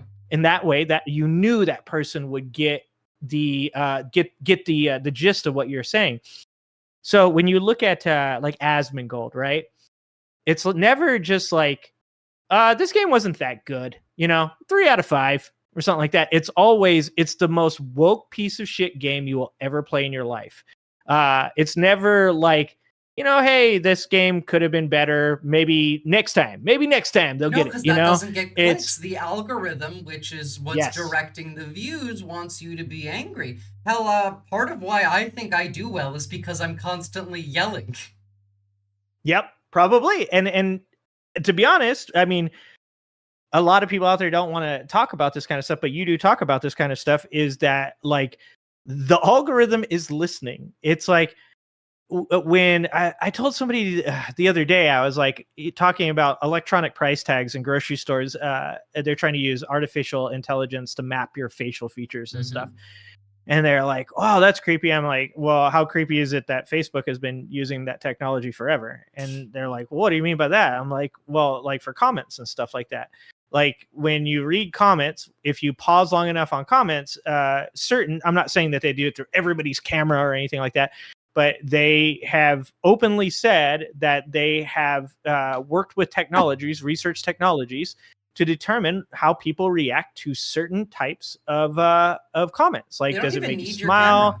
They don't need your camera. Oh, really? How long did you watch the video? How fast are you swiping? Do you make spelling mistakes because you're typing too fast because you're excited? Are you typing slowly because you're sad or bored? Like we think that it's all just like listening to you or watching you. No, it's like on your computer, your mouse movements are showing who you are. You could have the most locked down infrastructure ever, and if you type like you normally would, they'll know it's you anyway because of the way that you type. Yeah. Yeah, and it's becoming this thing, I think, for most people, where because of AI now, you're openly showing like your most sensitive emotions to these people, right? Like there's so many people now that are in relationships. I like people probably go like, oh, it's not happened yet. No, like there are people right now that have formed relationships with ChatGPT. You want to know what I think about that? I have actually the perfect video for this. This is an issue, and I think we need to change how we talk about it. Hold on. Should be right over here.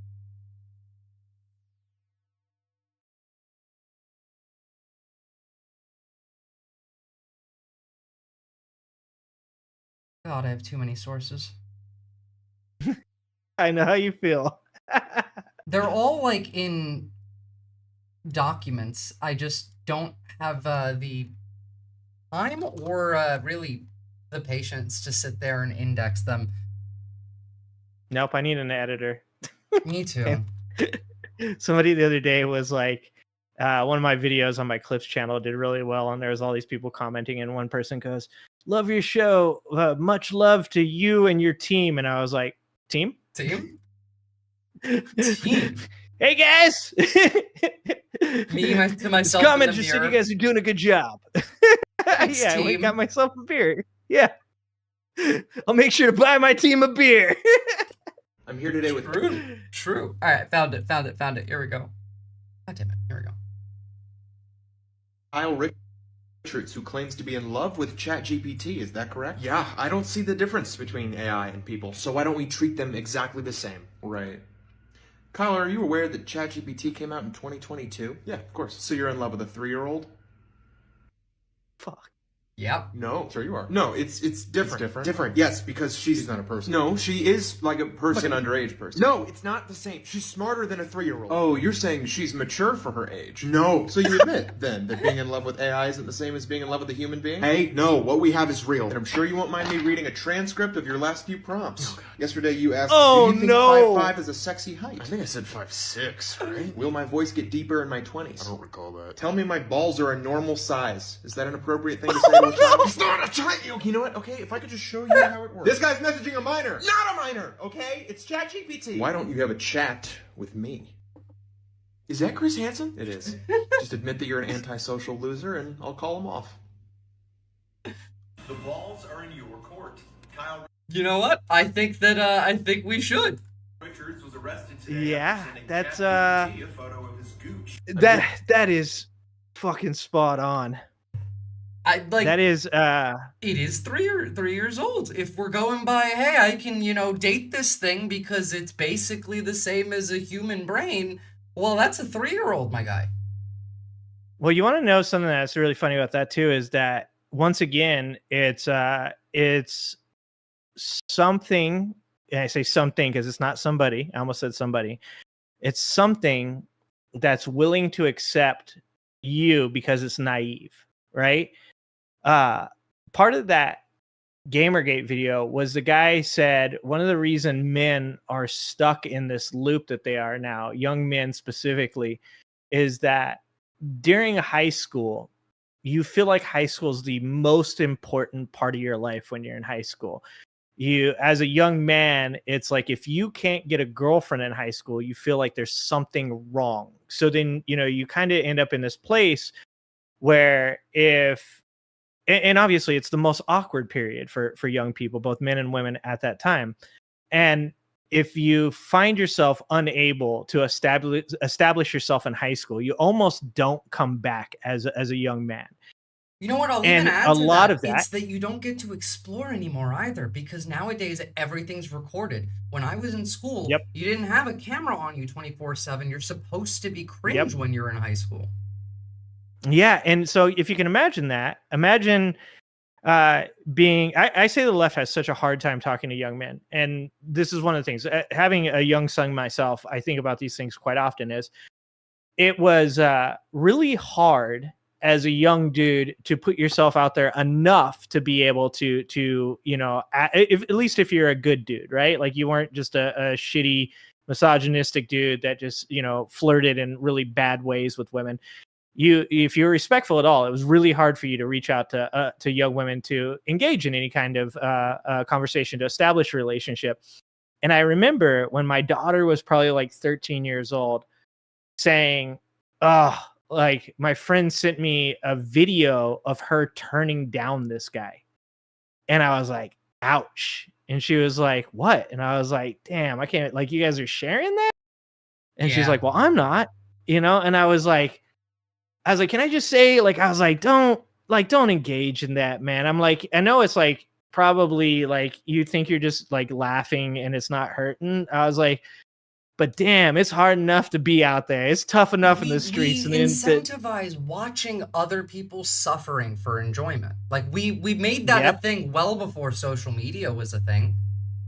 Yeah, and now we've monetized it. Yeah, I remember growing up watching Scarred on MTV.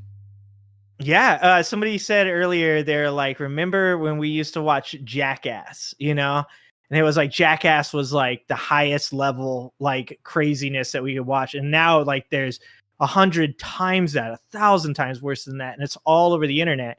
And what I was going to say is that. Sorry, I just thought about what if Steve-O was the president. Oh, dude, it'd be better. I know, it's so much better. He has empathy. I've heard the man talk on occasion. The man actually like is like, hey, I might staple my nutsack to a fucking board, but I wouldn't staple yours. It's the George Bush. Now watch me take this drive, but now watch me ride this shopping cart off the White House roof. Or down the golf cart while Trump's playing golf, Like, I think that what I was going to say was that, unfortunately, what I think is that you're actually making this worse with ChatGPT because you take young men that already are like, holy fuck, nobody's empathetic to what I think. It's incredibly hard because there's cameras fucking everywhere. Everybody knows anytime I fuck up anything with a girl, I'm never going to survive high school. And then you're like, you know what our solution to it is? How about you talk to this robot and this robot tells you you're amazing? Yeah, like that is the fucking wrong answer. You're right about everything. You're fucking now you're going from insecure, emotionally unstable 16-year-old man that's bitter against women to being like, yeah, I am fucking amazing. These fucking chicks don't know what they're missing out on. That's right, Brenda. True. I mean, you go on Twitter for 10 seconds and I remember covering this a few months ago. It was a guy in a MAGA hat and his wife went on and did an interview and he's like, yeah, it's actually gay to have sex with your wife unless it's for procreation. Yep. Andrew Tate. Yeah. No, it wasn't Andrew Tate. No, that was he said that after. This was just some random. This wasn't even an influencer. This was like yeah. I say when I get certain guys that I know are like obviously trolling when they come into my chat, I always go, so look, I already know that you've never seen a woman naked except for on your computer. So I'm going to give you some advice. If you ever want a woman to ever allow you to touch her body, do something different, because you're never going to have a date with a woman where you sit down and she's like, whoa, what do you usually do? And you're like, I go on the internet and I troll liberals and I make them cry. Have you like, seen the no girl's gonna be like Taylor Swift today? Because she got engaged. Oh, no. Yeah. No. Let me give you a taste of it. But maybe one of the reasons why Taylor Swift has been so just kind of annoyingly liberal. Oh, God, Charlie Kirk. Yep. Over the last... The guy somehow dumb enough to point South Park at him to make a target? Couple of years is that she's not yet married and she doesn't have children. I say this non-sarcastically. I say this as a husband and a father. Having children changes you. Getting married changes you. And I hope that America's biggest pop star marrying the pharmaceutical spokesperson ends up conservatizing them. Taylor Swift might de-radicalize herself. Like, this is how they talk about this kind of stuff. No shit, no woman wants to be anywhere near you, which is why they want to legalize rape. A friend of mine, or my wife's friend. She's a friend of mine as well, but my wife had told me this story. She lost her husband a while back, and she tried to get back in the dating scene, and she has a tough time as well, because it's not just hard on young men out there, it's hard on everybody. And she said I think it was after like the third date, this guy said, "When you're my wife, you'll do this." And she was like, "What?" And I'm like, do men not know how to talk anymore? Like, Women why would you ever say that? Like, to anybody, a female, male, whoever, like, when you're my wife, you're going to do X. Like, because this is the kind of stuff the they assumption. Like, they act Yeah, like because they watch Charlie believe it. Kirk. And this guy. Yeah. We covered this video on my stream. This fucking guy. Have you seen this video where like in the second half they're talking about getting rid of the 19th Amendment entirely? There's that one chick who's like, yeah, actually, I submit to my husband. Like, bitch, keep your kinks in the bedroom. Like, I'm not one to kink shame, but Jesus Christ, these are the same people who say that pride is too explicit. Yeah, and one of the things about guys like that is that if you have Andrew Tate, that's pretty bad, right? If you have Charlie Kirk, that's pretty bad. But when we talk about religious figures, that's even scarier, because it's like they have a captive audience. Oh yeah, there are very few people. Yeah, you have it's the Yihad. It's like what do they call it? The Al-Qaeda. Al-Qaeda. Yeah, that's why the Taliban is inviting us to Afghanistan again. I'm about to fucking move there, okay?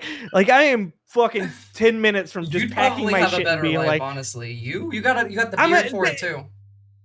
It looks like the 70s Iran over there, all right? I'm saying they might be going through their fucking their evolution. All right? Like, they're like, you know what? Actually, fucking after having to fucking work in an office for long enough, hey, I come home, my wife, she's fucking complaining about her day, I'm complaining about my day. We're like, actually, we have a better fucking relationship than we've had in a long time.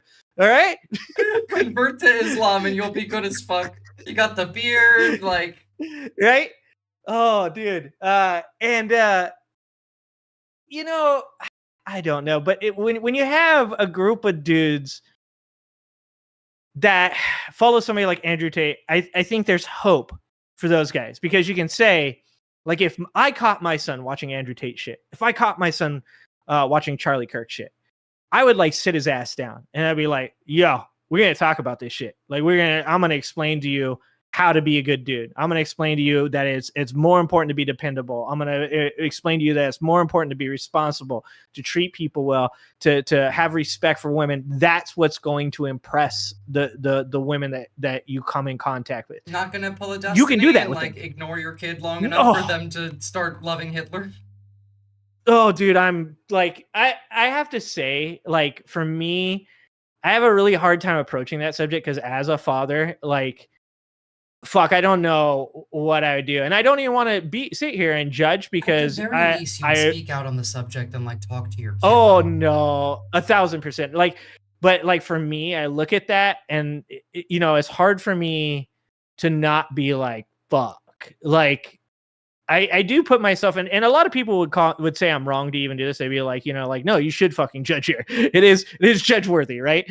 But this is like one of those places where my empathy really kicks in, where I'm like, dude, I want to take his son aside, right? Like, I want to go fucking You want to go full Destiny's Kendrick kid. Lamar, write a fucking letter. Sorry, your father's a like lazy piece of shit.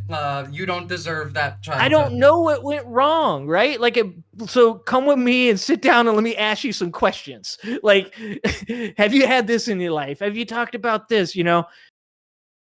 What I have to say is that, like, even that's a great example, right? Because I did see a couple people that were like trying to be nice about it, that were like, and Destiny, he's a figure that puts himself out there, so he's going to get a lot of derogatory comments. He's made a lot of derogatory comments, so that's what's going to happen. You're putting yourself in that element. His son is the perfect example of what I'm saying, because I saw some like positive comments for people where they're like, hey, young people say stupid shit. Let's hope that this is just him acting out. It's not and not like the something parents' that he fault actually for believes. the kid to do and say something stupid. it does become a problem when you don't get any response or like, hey, like from said parent. Yeah, exactly. Yeah. And what I was saying is like, so in this scenario that I'm painting, it's like that would be a time where I grab my son and I'd be like, hey, dude, like I need to like, do you believe that shit, or are you trying to like get attention? Like what's the reasoning behind what you're doing there? Like, I'm gonna give you a chance, right? But when we talk about that pastor, like there's not a lot of hope when you start introducing religion on top of the rhetoric. When you start like having a pastor's wife that sits down and goes, no, like it's good to submit to your husband. He is the God of our house, you know? Like that's when you start to get into this place where it gets really fucking scary. Yeah, and that's why you see Pee Wee German, right? You see fucking Stephen Miller out there. That dude is much scarier than Donald Trump. Oh, yeah. Much scarier. Miller's fucking terrifying.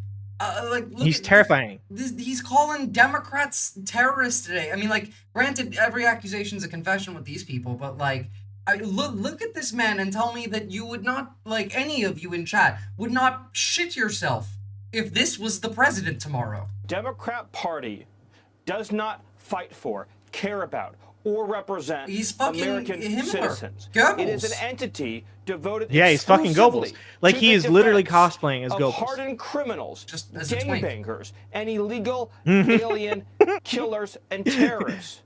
This is he enjoyed the peg game. This is the man who got cucked by Elon Musk somehow.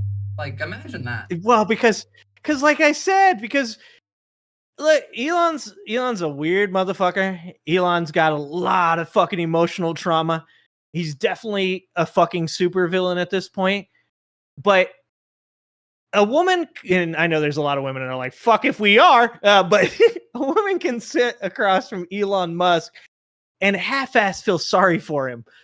Whereas, Stephen Miller, like, there's no feel sorry. That is, you are in danger. Mm-hmm. You are like, fucking, as a woman, if I'm putting myself in a woman's shoes, as a man, sitting across from fucking Stephen Miller. If I'm at a bar and I see Elon Musk, my first thought is not, I need to cover my drink. My first thought is, this man has some cat. If I see Miller at a bar, I'm instantly covering my drink and leaving that bar. There's a shooting about to happen. Yeah, if you see that motherfucker, you're like, okay, all right, bad shit's about Megamind just walked the fuck in, and I gotta go. All right, all right. Like, he's a Marvel villain. Yes, you go and grab your friend who's about to hook up, and you're like, I know this is going well for you, but we need to leave. Like, this is not a good situation. Yep. Hell, and that's why I keep saying, even Elon has some beliefs, like actual ones, that he holds and maintains. Yeah, if Trump dies today, this is what I keep saying. If Trump were to pass away from the grayscale, the alternatives, I don't know. Someone get a maester now. Now, get a maester. Yes. Like, we're like, can we cut your hand off, bro? Like, can we just saw that shit off? Is that good? Like, look, dude, I'm not in any way having a positive time right now, but I'd much rather have the buffoonery of the orange clown shit show that completely contradicts every plan that his tech billionaire fucking homeboys have than the tech billionaires taking the reins. Do you know about California Forever? No, I haven't heard that. Okay, so California Forever is this is the idea behind all these tech oligarchs. They bought up a bunch of land in East Solano County. And there's a whole More Perfect Union video about this. It's a really good video.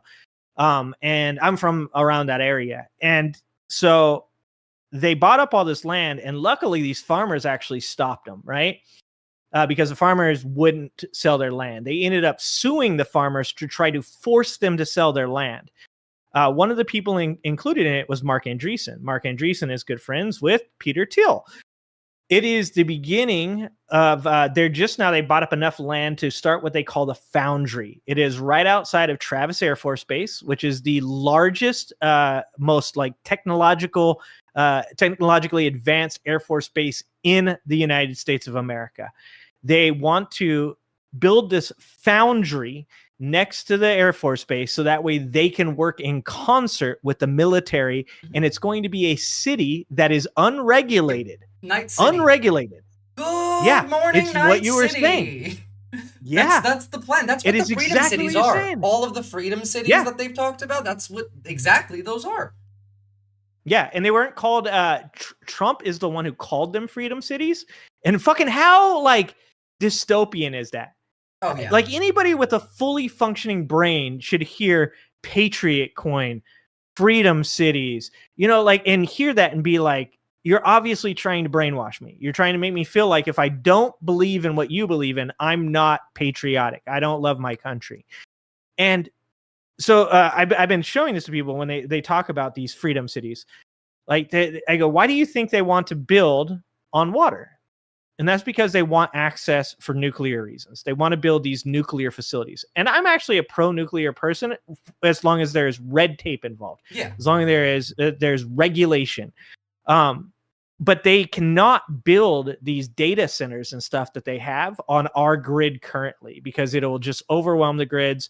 Obviously, we're already having issues.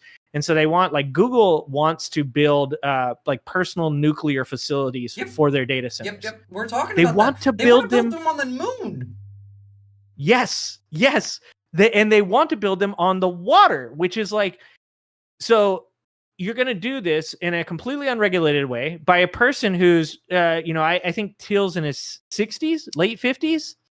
Looks like he's 7,000. I can't tell. I was going to say, you can't tell with all the injected adrenochrome. 57. 57. Okay. So he's 57. And here's my thing. Some people, when they get older, become religious, like Trump is right now, right? Like Trump's talking about heaven and all this shit now. Some people become more religious. Other people double down on their aspirations while they're here. The people that tend to double down on their aspirations are the people with the resources to facilitate the ability to do so. These guys why Teal couldn't answer the figured question out, of, do you want the human race to survive? Because the answer is no, but it's not, I want everyone to die. It's, I want to take the brain out of my body and then put it into a Borg. Exactly.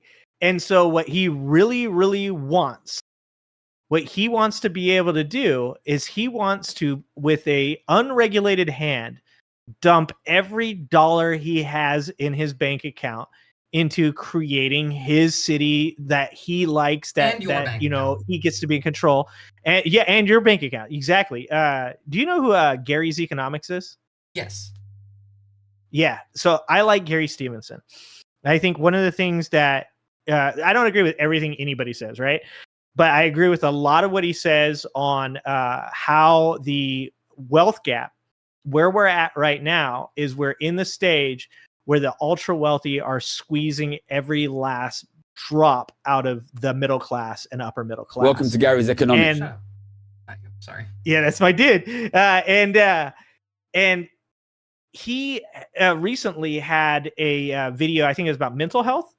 And how your mental health and the economy are actually connected, and how I say this all the time on my channel, and I was really happy to hear Gary say this, is that money is thought about in the wrong way. People think of money as wealth.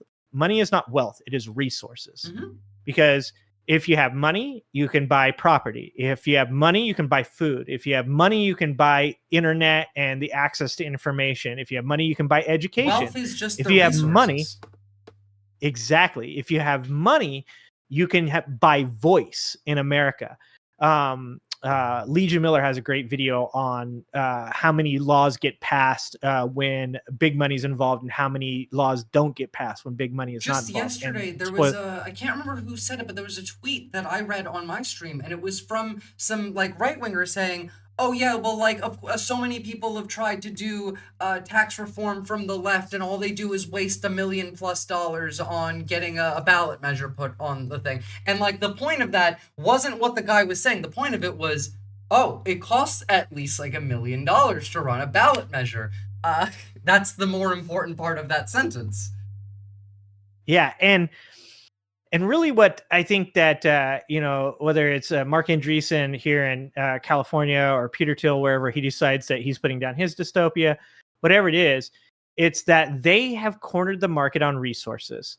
And a big part of Gary's economics is that he says, the problem isn't that there isn't enough money. The problem is that there's not enough resources. And all of these people, these wealthy people, have hoarded so much of it that it doesn't go around. Like he talked about housing, and he said, you don't get into this housing crisis by building more houses, because all that's going to happen is that wealthy people are going to buy those houses. The middle class is never going to have a chance. Hold them empty. Yeah, exactly. And so my opinion is that these people have hoarded all the resources that they possibly can in a way to control society. They're looking at the fact that they're 57. They've had a moment. I'm 46. Every once in a while, I reach up and I'm like, oh shit, is it that time? Oh, nope. I just have heartburn. Believe me, Peter Thiel has stayed up late one night with anxiety or depression or whatever fucking else, because he is human. Okay. I'm 50% on that. He might not be human. But if he is human, he's had a moment or two where he does believe that he will die one day. And I think that he's looking around and going, I don't want to die with all this money. I don't want to pass it on to anybody. I have a golden chance to do whatever the fuck I want in this country. And I am going to lose it. Yeah. And potentially never die. Yeah. And I think it's actually even just a little bit worse than that, because there's one resource that they haven't hoarded all of, and it's us. Because, we're not the product anymore. We're now the resource being extracted for the product.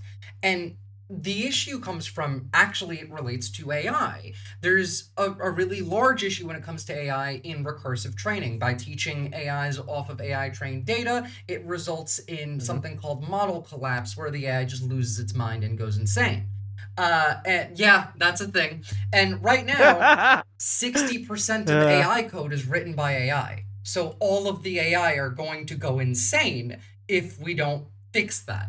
The issue is, it's really, right now it's not possible to separate what's human data and what's AI data online anymore. So they're trying as hard as they can to scrape every little bit of, 100% human-made data pre-launch of AI off the internet. It's also why they want to surveil us all constantly. Well, it's one of the many reasons why they want to do that, because it's another stream of data for them to feed. Because if they keep training AI with AI trained data, they're just not even going to work, let alone kill us all. Yeah, and then you have Elon Musk, who's like, I'm going to turn my AI chat bot into an edgy 16-year-old. Spend billions of dollars to goon to children. It's the most Republican thing in the world.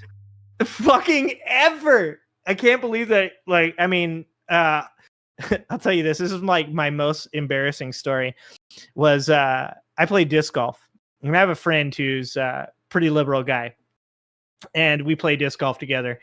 And he goes, yeah, we're arguing about electric vehicles. He's very liberal, but he's also a very common sense person. So he's like, you're never going to sell electric vehicles to all these fucking people. No one's going to buy electric vehicles. And I'm like, no, man. Electric vehicles is the future. You have no fucking idea. People are definitely going to buy electric. He's like, no, they're fucking not. I go, no, you know what? I just saw Elon Musk on Joe Rogan, dude. And he doesn't seem like a bad dude. He seems pretty fucking smart. And my buddy goes, you're an idiot. And I'm like, what? He's like, dude, I love you, bro, but there's no way you think he's smart. Yeah. And I'm like, oh, he had a lot of good things to say. He said, love is the way. And he's like, yeah, you're an idiot. And I'm like, he goes, he's an idiot, dude. He's like, he's not intelligent. I'm like, but didn't he, he works hard and he does all these things. And my buddy goes, no, he steals people's ideas, dude. Yep. He goes, end of the day, if you're going to give him any credit for anything, what you're going to give him credit for is that he's good at hiring good people. And I was like, okay, I'm a manager. That's my trade. I'm like, that is a skill. And I do know people that are not the smartest people in the world, but they really can pick people to do their work for them. Right. And he's like, that's what he does, you know? And I go, okay, man, we'll see, you know? And I felt pretty fucking confident. I think I'd probably had 5 beers at that point. I was like, we'll see, bro. I was like, we'll see, you know? And then there was more Teslas on the road and shit. I was feeling pretty good. I was feeling cocky.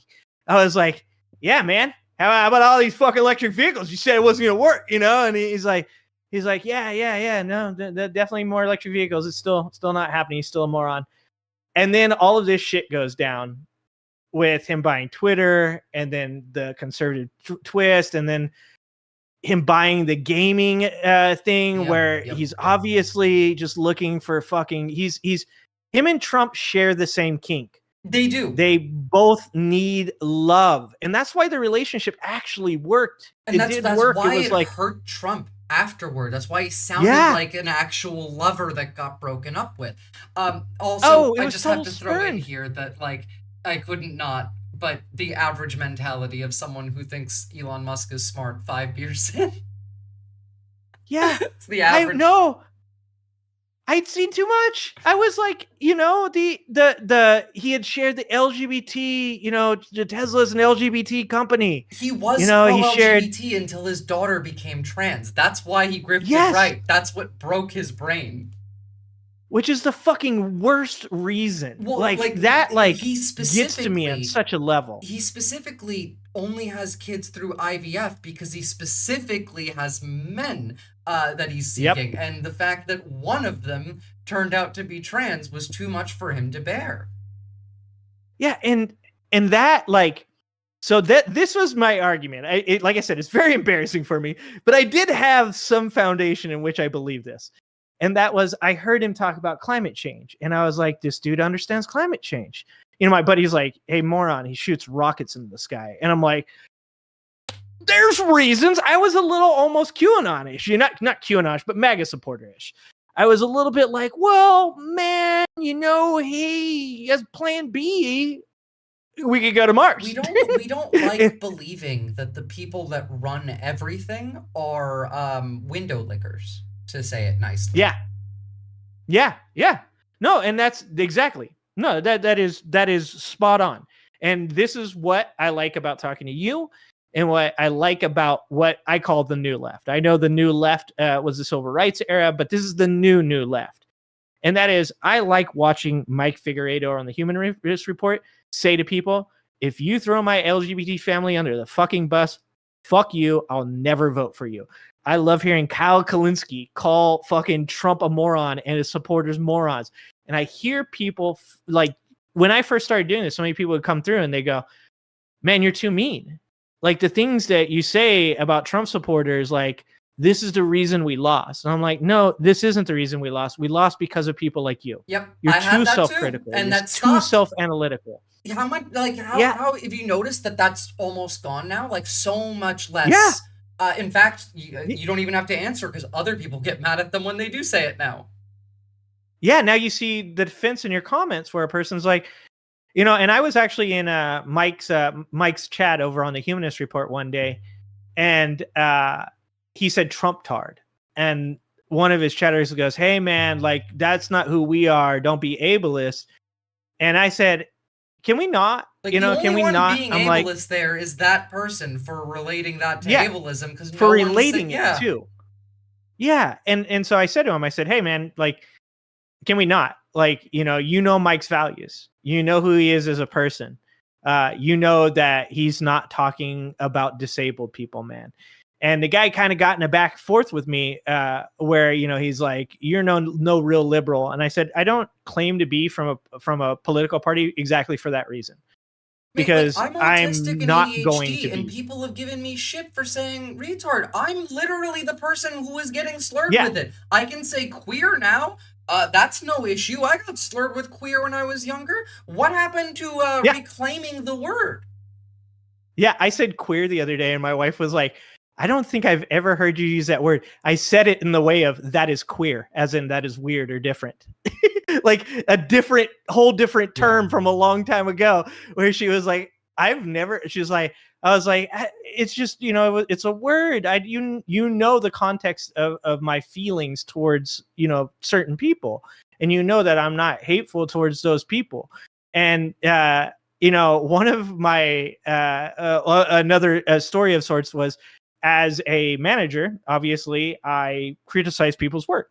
And I had a young woman, and she came up to me while I was staring at this grocery shelf that had the same cereal and 4 different places on the shelf. And she said to me, she goes, "What's up?" And I go, "What is wrong with people?" And she's like, "What?" I'm like, "This is retarded." And she's like, "John." And I would look later and I go, "What?" And she goes, and she looks down the aisle, and there's a woman, and she has a disabled child with her. And I looked at her and I go, no. That kid is disabled. And that kid like has a lot.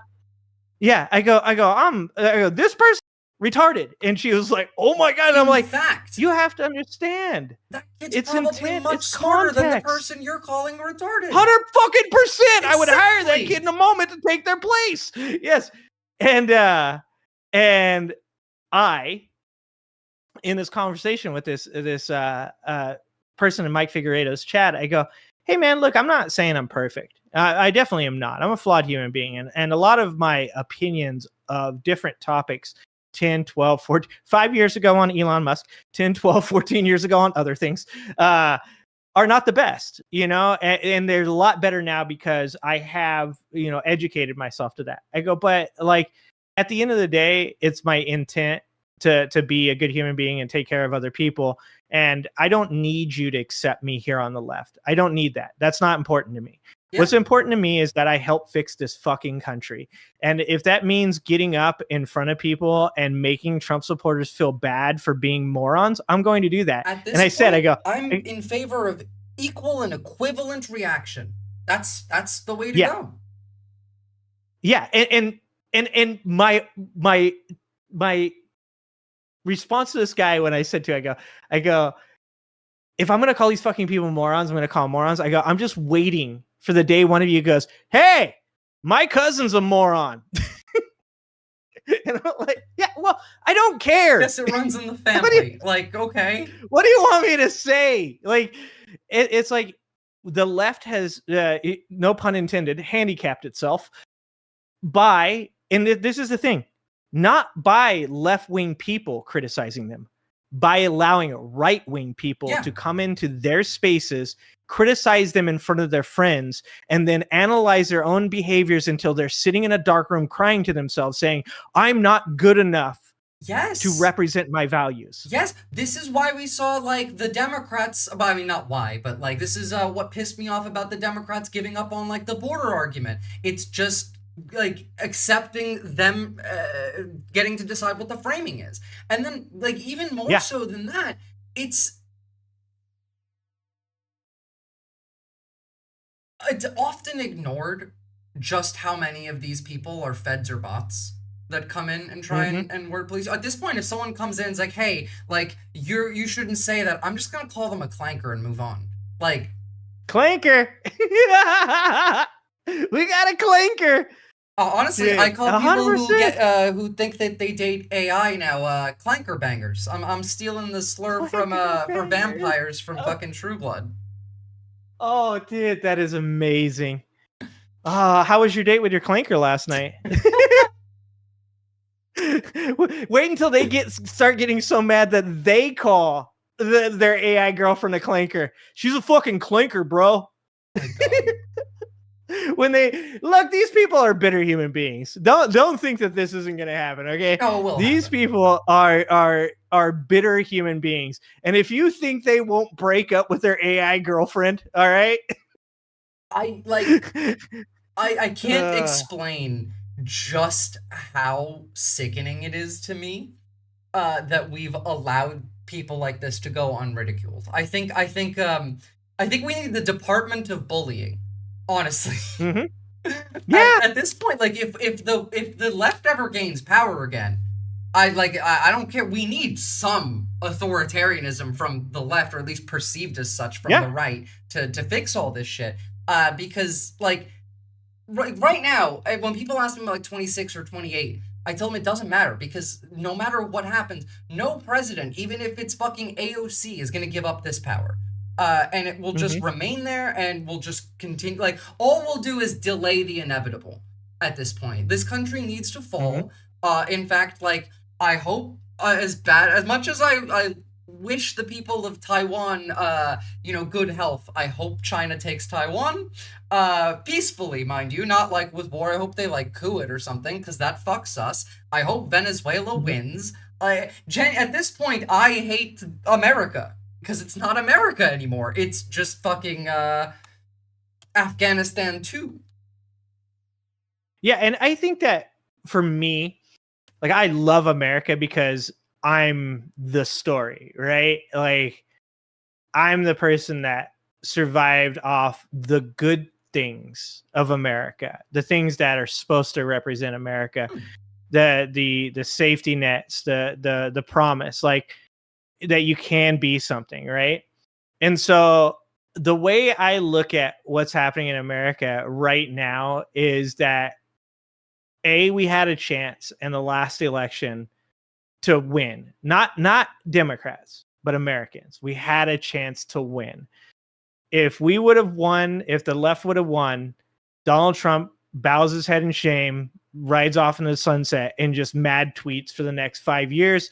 Conservatives disown him because they know it's the smartest thing to do. They get their house back. Donald Trump is a squatter in the Republican Party. He's not a Republican. He's not a conservative. He literally squatted in their house while they're gone, and now he owns it. Yeah, exactly. He is a panderer. I don't think he really has, like you said, any actual belief. I think he's just, whatever pops into his mind at the time. And sometimes, yeah, sometimes you're not wrong. Sometimes those thoughts aren't bad, as much as people hate to hear that.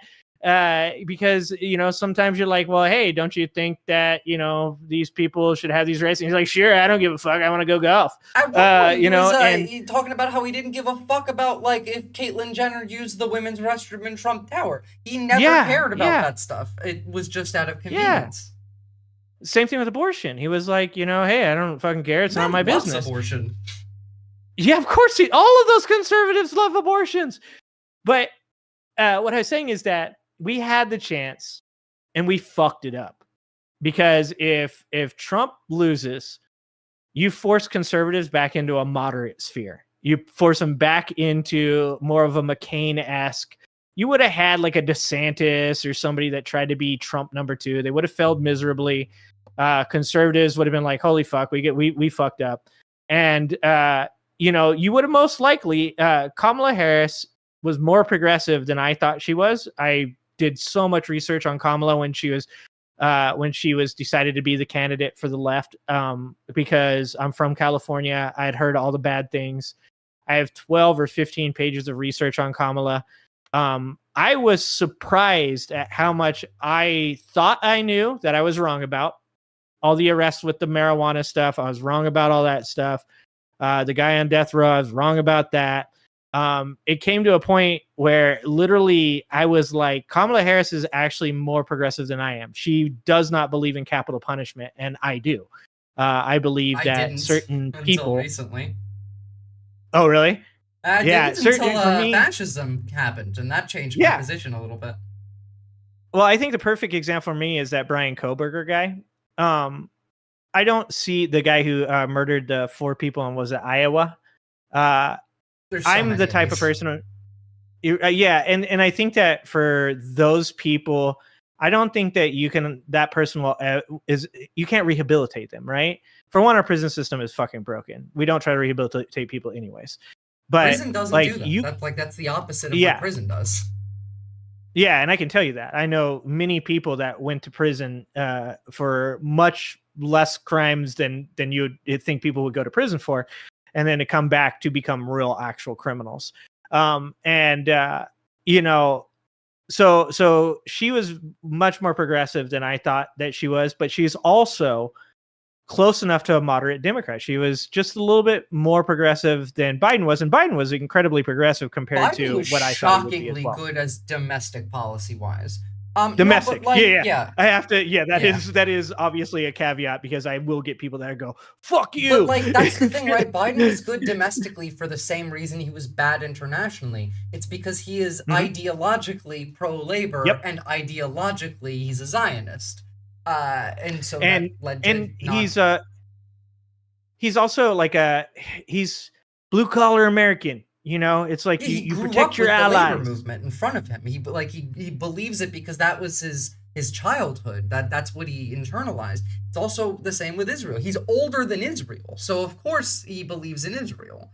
It was a matter of like it's exactly what you're saying. It's an inability to engage with facts and details and nuance. Like, you sat there and you did research. Like, Kamala Harris was more progressive than she seemed during the campaign, partially because Hillary Clinton, like, consultants came in after the DNC and all that, et cetera, et cetera. But, like, I've said regularly, my whole thing was, I don't care whether you like her or not.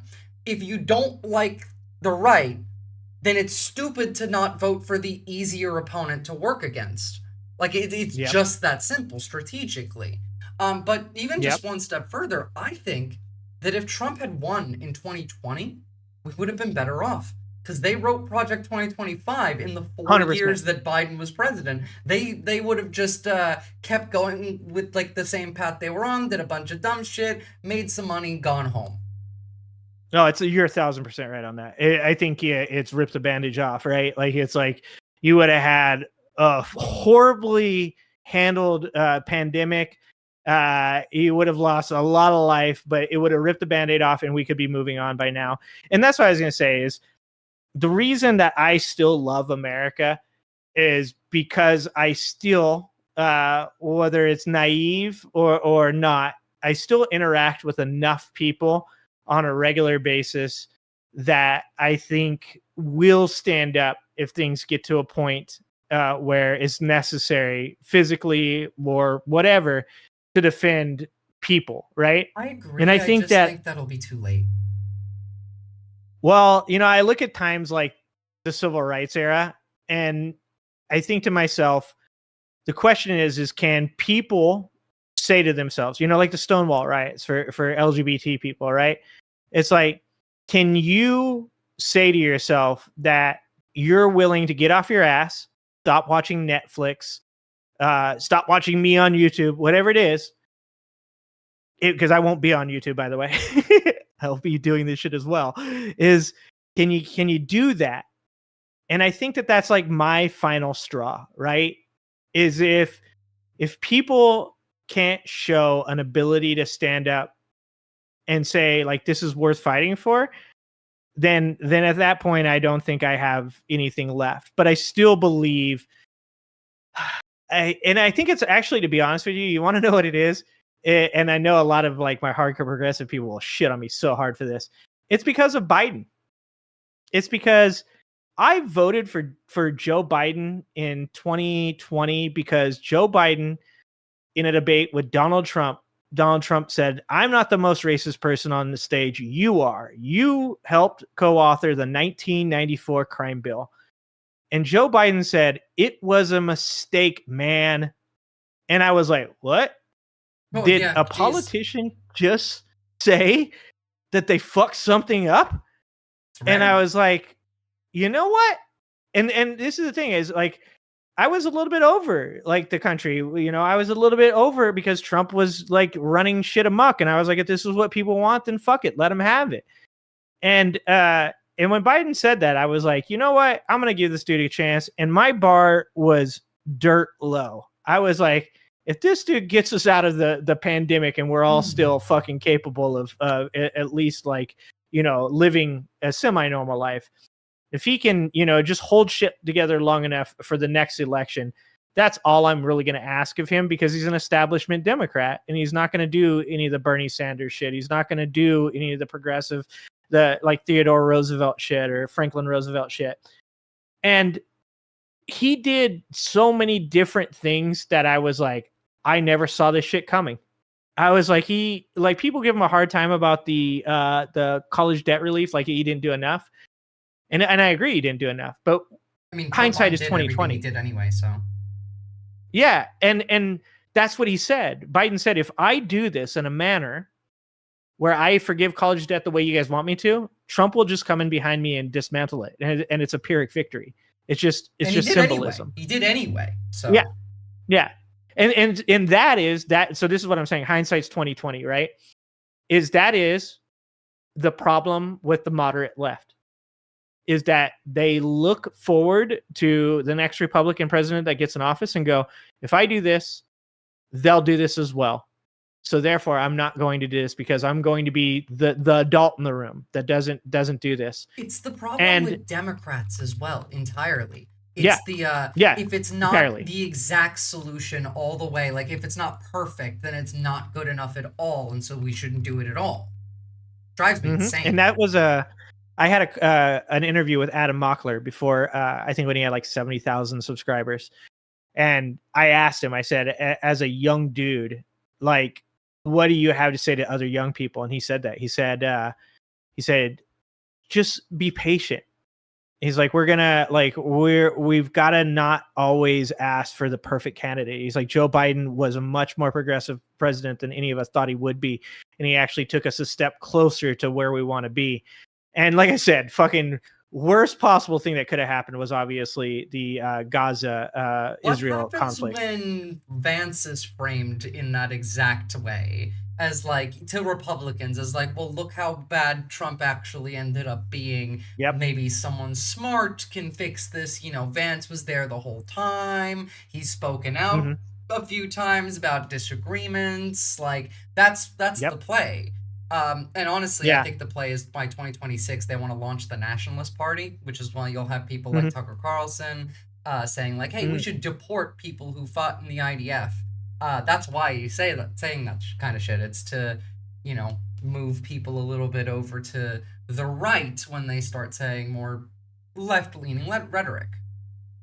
And that's and no, you're right, because these guys shouldn't be pro-Israel. They don't want to be pro-Israel. Trump, their loyalty to Trump has forced them into this like ideological limbo, right? They don't know why they believe what they believe, but they're willing to believe it because Donald Trump wants them to. And JD Vance, that's why a fact is a fact because Donald Trump said it's a fact. So, and that's why I say Trump dying is actually scarier than people think, because JD Vance is literally just waiting. He's not doing shit. He's just waiting. He's waiting for Trump to die. And if he dies at the right time, there's a potential, just like Truman with Roosevelt, that he can take the end of Trump's term and then be elected twice more. Yep. And that is Project 2025's wet dream. Yep. That's actually scary. And that's what I mean. So when you say, you know, like you really hate America right now for what they're doing, like, oh, I'm gonna hate them a whole lot more soon. That's what I mean, right? Is like, for me, there's still let's just put it in terms of a relationship. It's like I 100% could be somebody that has been cheated on probably twice, maybe 3 times at this point. And I'm like, look, you know, she had a bad childhood. Meanwhile, it's over here like, fool me once, shame on you. Fool me twice, you're not gonna fool me twice. Yeah, no, you're doing the right thing. I'm not gonna lie. I'm not gonna sit here and say, like, I'm just saying that maybe it's just because of like living here, and maybe it's just a necessity to continue to be able to live life and fight, you know, and continue whatever it is. But I want to believe that this has woken up people to the fact that they don't want authoritarian dictatorship. Now, I'm not talking about Republicans. They obviously have a daddy kink. That's undeniable. They do want an authoritarian dictatorship. No, they love this shit. This is like, dude, those people that come in my chat that are like, I do like this, I do enjoy it. Like that, I don't think those are bots. I think those are literally people that are like, they really enjoy it because they wish they could be that person.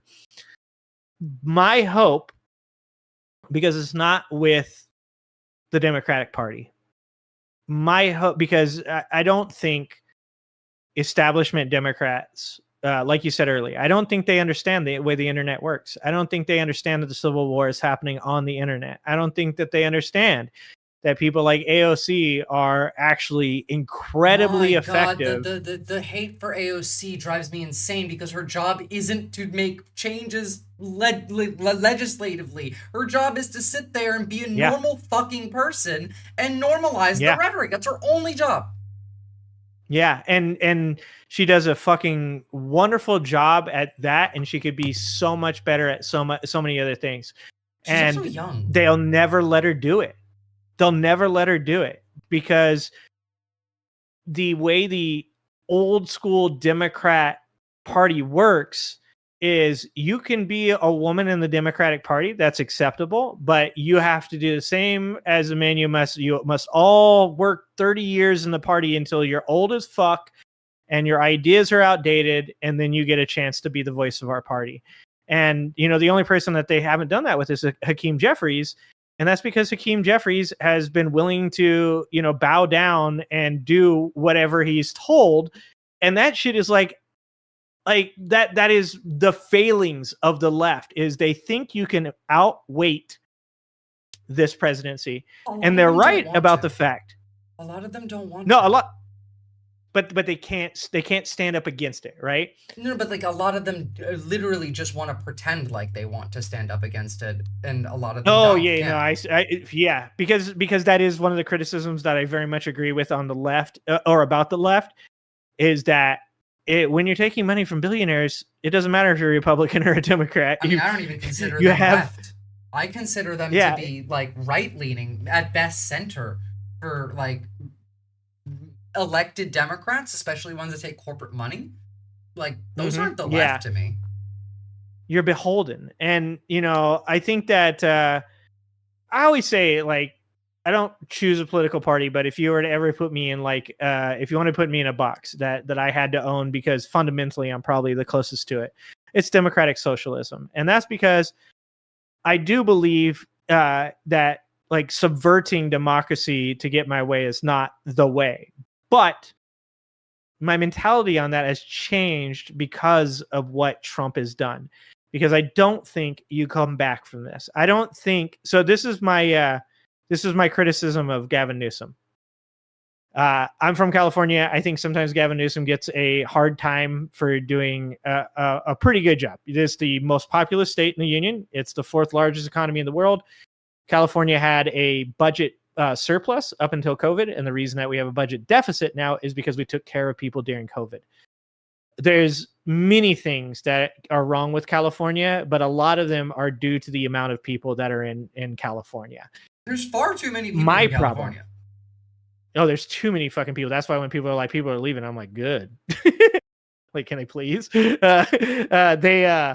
But this is one thing, my real criticism of Gavin Newsom, if he becomes the 2028 presidential candidate, and I will 100% vote for Gavin Newsom. I don't want anybody to get that shit wrong. Okay, I will line the fuck up and vote for Gavin Newsom. I'll fucking straight up do I'm finding dead people to vote, bro. Stuffing the ballot boxes. I'm like fucking out there with the fucking from Australia. Just they're getting rid of mail-in voting. Right? I'm fucking out there just dumping votes in a fucking ballot box. But, you know, all jokes aside, I'm voting for Gavin Newsom. And, you know, but I will tell you why I want somebody else to run, somebody that is more in touch with my values, is I think it will be the last time that many people on the left that are progressive will ever vote for a Democrat. I agree. And that is because Gavin Newsom will get into office. We will all be saying what the right is saying right now. Mm-hmm. We will be saying the exact same thing the right is saying right now. We want to see Gavin people Newsom's whole put thing. On trial. He's on their side. Yeah. See, the thing is, like, Gavin Newsom does a good job in California, but he's still a demon who blends homeless people into his morning smoothie every day. Like he's still that person. Yeah. And he's very much, he might be in charge of the most progressive state in the country, and the state that is the first for all progressive policies. They start in California, everybody naysays them, and then they make their way across the country after they're successful. He is still behind the scenes shaking hands with billionaires. He's still he understands. He's on the cusp of the generation that finally recognized that as a Democrat, you're not supposed to be taking billionaires' money. Yeah, Newsom is He a tool. We almost was might there. as well use him until we don't need him anymore. And that my positive hope is that would happen, right? Is that Gavin Newsom gets in office, he's the hero that I didn't know he is, like what happened with Biden. Like my positive outlook on Newsom is he gets in, he's like, you know what, we're gonna fucking ram progressive policy down these fuckers' throats, just like they did to progressives when Trump was in office. And we're going to make shit happen for you, because that's what's going to happen. Is, I mean, they wouldn't right have now, Republicans. No, because you actually have all the excuse to do it, right? Like, they have no excuse for pushback because they've broken the rules. They've now said, like, there are no rules. There's right-wing people that say fuck the Constitution. That's insane. The left, if Newsom gets in and he does not put ICE agents on trial, if Newsom gets into office and he does not hold J.D. Vance and Stephen Miller and fucking Scott Bessent and all of these people to fucking their feet to the flames, yeah, if he does not do that, it will be the last time that progressives will ever vote for a Democrat, ever, sure and that is the end of this country. I'm not yeah, sure and we're well, gonna that's get like yeah, that. That's a best case scenario right now. Yeah. Oh, I agree with you. Like I said, that is my more optimistic, positive point of view. One of the criticisms I just had for Newsom was him saying we're going to allow people to vote on the gerrymandering maps. Yeah, that's silly. I'm like, don't. I'm like, that ruins the point. Like, bro, you're forcing this through to counter what they're doing. Why? But it's the fact that we don't want to win. Liberals, at least, not we. The left wants to win. Liberals don't. They just want to. They want to eternally complain about the people in power, not actually hold any power themselves. Mm-hmm. And because if you ever get there, you're going to have to actually do something. And then if you don't, people are going to criticize you. And everybody, left of center, when it comes to criticism, will literally start slash wrists every time somebody, it's like self-inflicted pain over and over and over again anytime somebody criticizes you. So they don't want to be in that position. They don't want to have to show people that morally they're not the person that they say they are. And, and I'm the person who makes the argument that there are tons of good Democratic people. There are tons like Katie Porter, Jamie Raskin, Jasmine Crockett, AOC, Bernie Sanders. There's like, I have buddies of mine that are very, very progressive that are like, there's no such thing as a good politician. And I'm like, that's not true. Like, I literally started the podcast I do so that way I would talk to them. That's literally what the people like running the show want you to think of like, there's no such thing as a good politician, because they only do that kind of propaganda to the left. It's not to the right. The right gets the opposite of that. Whereas all your politicians are fucking amazing. We get feds who read leftist theory and then come into Twitch chats to cause arguments, like specifically, hey, I feel like Marx wouldn't have thought blah, blah, blah, blah, blah, blah, blah, blah. Like, no, we're the only ones that get this, and we're not seeing it. It took me less than a month of being a live streamer to realize, oh, okay, so we constantly infight over the dumbest shit. Good to know. I'm just going to stop dealing with that. Yeah. And that's where I got, because I had more of an idealistic point of view of politics, right? Because I didn't involve myself in politics. Like I said, I felt like it was enough for me to like personally exhibit my values, and it wasn't important for me to like make it so that way other people agree with me. Like, that's never my point. My point is to speak, to say my opinions, have people push back on those opinions, or agree by providing the reasons why they agree, not just blindly agree. And, when I got into doing this, I thought, oh, here on the left, I'm going to be able to have these conversations. And a lot of times I got pushback because of the way I talk about a lot of these things. And like I said, that's not a problem, because they are correct in certain times that I'm not the person to have certain conversations.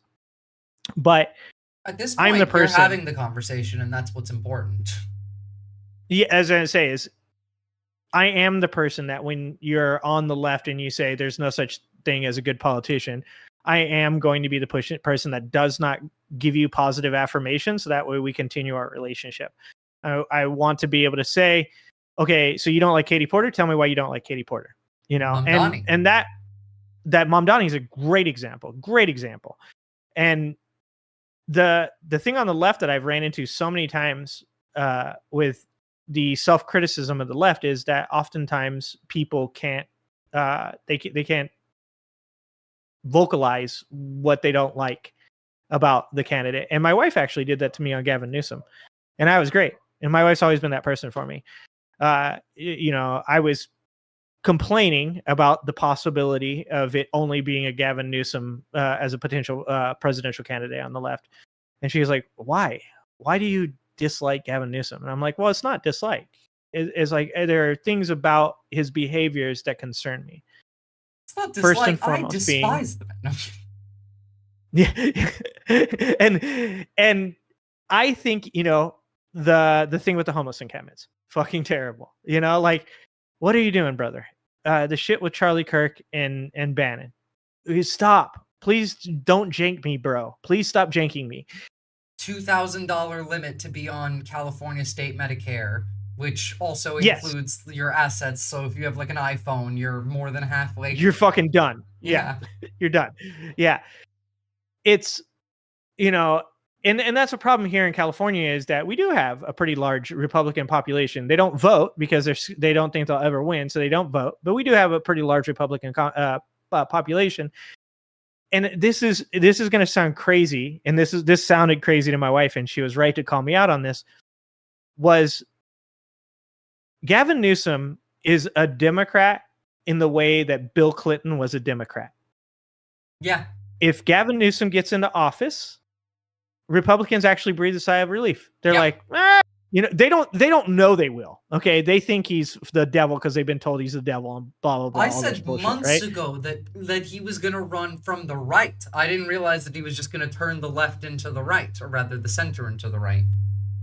Yeah, and that's actually what I would have said, is that he would try to turn the center more towards the center. I think what Newsom is doing is he's playing into the right's trolling, and that appeals to the independent voter that really is into this like debate blood sport bullshit, right?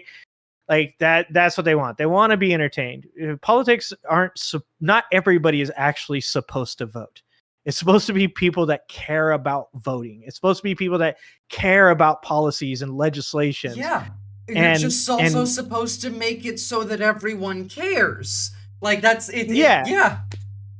You're not supposed to make people entertained so they vote. You're supposed to make people care so they vote.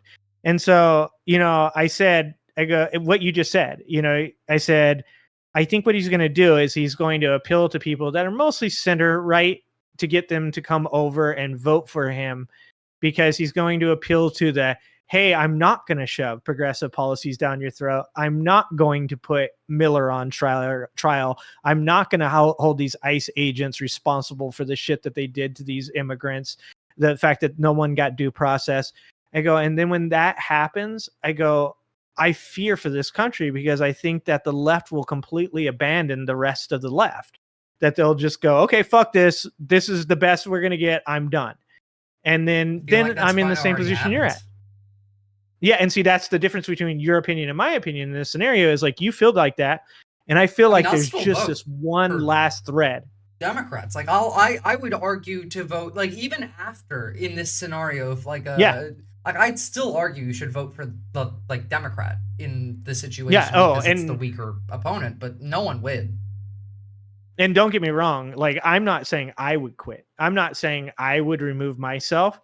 I would probably fucking sigh and be like, fucking, I knew it, man. Like, you know, here we are. This is what I thought was going to happen. But I don't give up. I one of the things I keep telling my subs is like, just because shit ain't good, like it's a whole lot worse when you quit. It's revolutionary once you quit, optimism. I believe in a better world, and I decide that I'm gonna act accordingly as if that already exists, because I don't care. Like I'm willing that to exist. And beyond that, it's like you get to decide how you feel. And a lot of people don't understand that. You can't decide what happens to you, but you can decide how you feel about it, how you engage with reality, and the way that you feel shapes the way that you perceive reality. So like, yeah, no, you get to choose, and you have to choose, but we don't choose anymore. We let them choose. Yeah. And so that's where, like, so a lot of what I'm saying is based off of what I see from other people. So people like me and yourself are going to say, I believe that change can be made, and I'll be fucking dead if I don't. You know, like that's the end of that. I'm not going to stop trying to make this shit happen until the day that I fucking die. And I worry about the other people that are not as mentally strong when it comes to somebody like Gavin Newsom, because I know that I would look at 4 years with Gavin Newsom of going, okay, well, at least we got the fucking cart back on the rails. At least, you know, there's fucking trash and litter and explosives and one or two Trump supporters with fucking vests on that are going to blow themselves off on the train. Okay, for sure. But I believe we can survive this. And, you know, it goes back to that conversation I had with Adam Mockler, where I said, you know, as a young person, dude, you give me a lot of fucking hope, bro. I was like, because this isn't my world anymore. I'm going to fight for it for you. I think I'm fighting for this for my kids. But I don't think that America survives this, personally. Yeah. Well, and the question is if it doesn't survive this, what does it become, right? And that's the important question. I think you're right. I don't think this America survives it. I don't think democracy in this form survives it. But, you know, a lot of middle-aged men will tell you about the fall of the Roman Empire. They will do that. And what we have going on here is around the same type of empirical collapse that you see in adolescent countries. And we are an adolescent country. Ottoman Empire's collapse for us than I would for the Roman Empire's collapse, because like we'll still stick around. We're just going to be a smaller, shittier, less powerful country. Yeah. Like that's what I see coming out of that. And honestly, I think that you're right in your like estimation on how people would feel with like someone like Newsom running.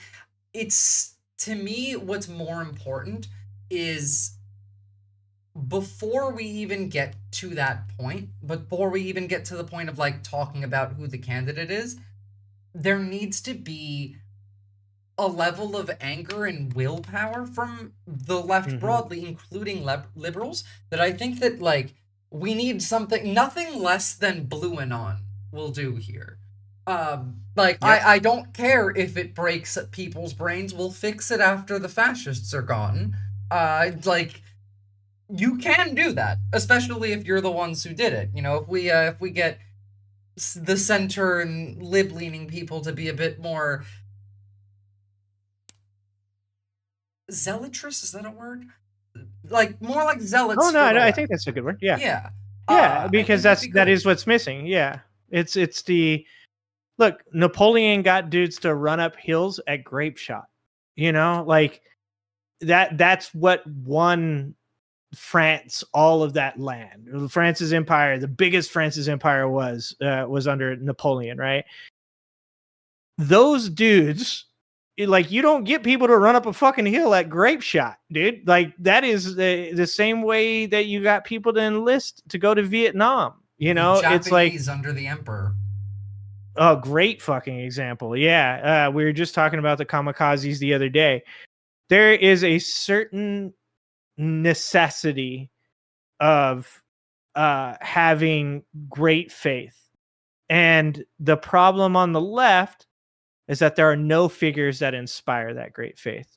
I think part of that is not just the fact that there's no figures, it's that we don't believe in hierarchy on the left, and we're unwilling to engage in it for a use purpose, like utilitarianly.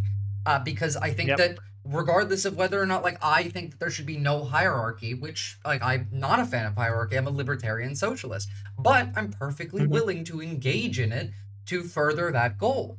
The Good Place is one of my favorite shows of all time because it explores that idea exactly, that you can't have a life that is perfectly moral and just and righteous in this world. You're going to have to do things that, even if you try your absolute best, are still going to be shitty. You're still going to the bad place at the end of it, because nothing is, like, it's not possible to be a good person morally on this planet and engage with the systems that are required for you to buy food, to buy housing, to buy clothing. Like, everything is already so deep in the sauce that, like, at this point, use the sauce to get out of it. I don't know, fucking go Mario Sunshine that shit. Throw a backpack on, fill the sauce into the backpack, and launch yourself out of it. Yeah, I think that's 100% right. And that's like I said, for all the self-analysis and criticism of the left, they miss some of the biggest fucking ones, and that's like, it's like they try, once again, it's because the right comes into the left's echo chambers and pushes back with what unfortunately the left considers legit criticism. And so they come in here, me and you say, you know what? We need a strong figurehead. Man, woman, non-binary, LGBT, black, white, Chinese. I don't give a fuck. Yeah, at this point, yeah, let's get the chosen one, okay? Like, whoever the fuck. Like, but we need something. And then somebody comes in and they go, oh, so now the left it's not diverse in here anymore, huh? We're doing is that a white woman? Oh, are we doing hierarchy now? Like, and what happens? The tent collapses in on itself. The tent immediately falls on itself. And you're right. One of the reasons that I read George Martin before Game of Thrones was cool. Okay, I'm a Game of Thrones hipster. One of the reasons I really took to George Martin's writing was because none of the characters in Game of Thrones are black or white. They're all gray. Good people do bad shit. Bad people do good shit. One of the people that people love from Game of Thrones is the Hound. And the Hound is a fucking jerk. Yeah. He's a terrible fucking person. He kills the butcher's son for no fucking reason other than he's told to by the king. And he enjoys it. And by about the 5th fucking season, you're like, the Hound's fucking dope. And that's I don't eat every me chicken in a this nutshell. room if you don't. I can't remember what the line was. Yeah. If you don't shut your cunt's mouth, I'm going to eat every fucking chicken in this room. He's fantastic. But the opposite's also true. Everyone hated Jaime. And then everyone loved Jaime by the end of the show or the books or, or whichever one, like, most people would go with the show. But, like, people are not black or white. People are neutral.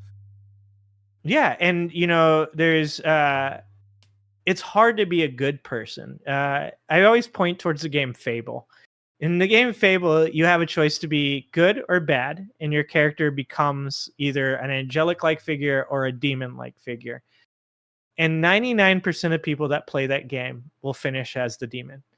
And that's because being good is hard. Yeah. Even in a video game. It's like, I don't have any money, I'm going to steal. I don't want to do the sneak part of this quest, I'm going to kill the guards. And I think that that's a good moral for how difficult it is to be a good human being and to accept that every once in a while, when somebody that's a good person does something that you dislike or you don't think is morally perfect, that it's okay. They didn't become the demon. They lost their crown. They lost their halo. Month, I had a chatter who watched me for 8 months disagree with my take that Nazis should die, and it's okay to enjoy it. Not for you to go do it, but if someone else does it, for you to feel good about it. For that, took that disagreement and then said that I am Ethan Klein. Oh, sweet! The new Hitler. Literally, I'm Hitler now, I guess. That's the level of cognitive dissonance that we're on. By the way, you got me thinking on Fable. Could you imagine if every evil person literally grew fucking horns? That would be so it'd be dope. It'd be a lot easier to deal with. It'd be a lot easier to make decisions because most people that have horns hide behind halos. And I mean that in the religious sense as well. And you know, I think, like I said to people, and this is a real hot take, everybody hates me for this one. I say to people the same way that I say Trump could have been the liberal fucking Gandhi standing up there talking about LGBT people. They're the best. If you fuck with my LGBT homies, there will be problems. All right, like we are making homophobia illegal. No, exactly. You're not. That's fucking so spot on. He'd be up there. He'd be like, if a person even looks at a gay person in the wrong way, you will be beaten in the street. You will be removed from the country. If you misgender this person, we're throwing you in the ocean. We're gonna send you to they'd be removing white supremacists. He'd be like, the ICE. We have emboldened ICE. They're now removing the white supremacists from the country. This type of hate cannot be tolerated. They're stealing the ice, and it's making the world warmer. Like, it would have happened. People think this shit. I'm fucking joking. I'm not joking. You're so right. This motherfucker, he just wants. He has a fucking dad kink, just like Elon does. And if the left for 1 second could have just taken advantage of it, I'm not saying they should have. I am saying they should have. I'm not saying that it's a bad thing that they can't. We should have. I understand their moral values. We should have done this back when it was Obama's first time around. We should have been like, "Hey, look, that Trump dude said the Iraq War was bad." Yeah, fucking this guy seems like a good dude. Let's go with it. He said abortion's okay. Let's get him in there. Like. But we didn't know that he was this fucking malleable. And what I was going to say to top off my already bad opinions on Elon Musk and Donald Trump is that Joe Rogan, there was a chance to keep Joe Rogan closer to the left of center. Remember and that when was Bernie went on? Yep. And what broke the Joe Rogan villain arc open was Joe Rogan, his N-word tape. I remember during COVID coming home and seeing Joe Rogan N-word tape, and I was like, no, because I still watched Rogan up to that point. I watched Rogan during the Brian Cox, Steven Pinker, Jonathan Haidt, Neil Tyson, like the physicists and science and neuroscience people. All those guys are coming on. I liked all those guys. I bought multiple books because of the Joe Rogan show. I have the Social Leap from William von Hippel because of it. It's one of the main foundations for my belief in morality based in evolutionary science. There's a lot that I learned from Joe Rogan's podcast. Not from Joe Rogan, but from Joe Rogan's podcast. So when I came home and I saw that shit, I was like, oh no, Joe. And then I was like, is it like he said it once or how bad? And then I looked and it's a 4-minute long video of Joe Rogan, like with his buddies being like, you know what I'm saying? And then there were some times that for sure were, mildly out of context. Like I come from the ghetto. I knew white dudes that used it. I chose not to. I think it's an abhorrent word. I don't choose to use it myself, but I grew up around a lot of white dudes that when they used it and I'd check on it, I had black dudes I grew up with. They're like, yo, bro, he's cool. Don't worry. And I'm like, fuck this dude, And they're like, no, just, it ain't your business. So there were times where I saw Rogan say it that I was like, I'm not with it. I don't like it. And any black person that's offended by it has the right to be. I watched that 4-minute video. Go on. Sorry.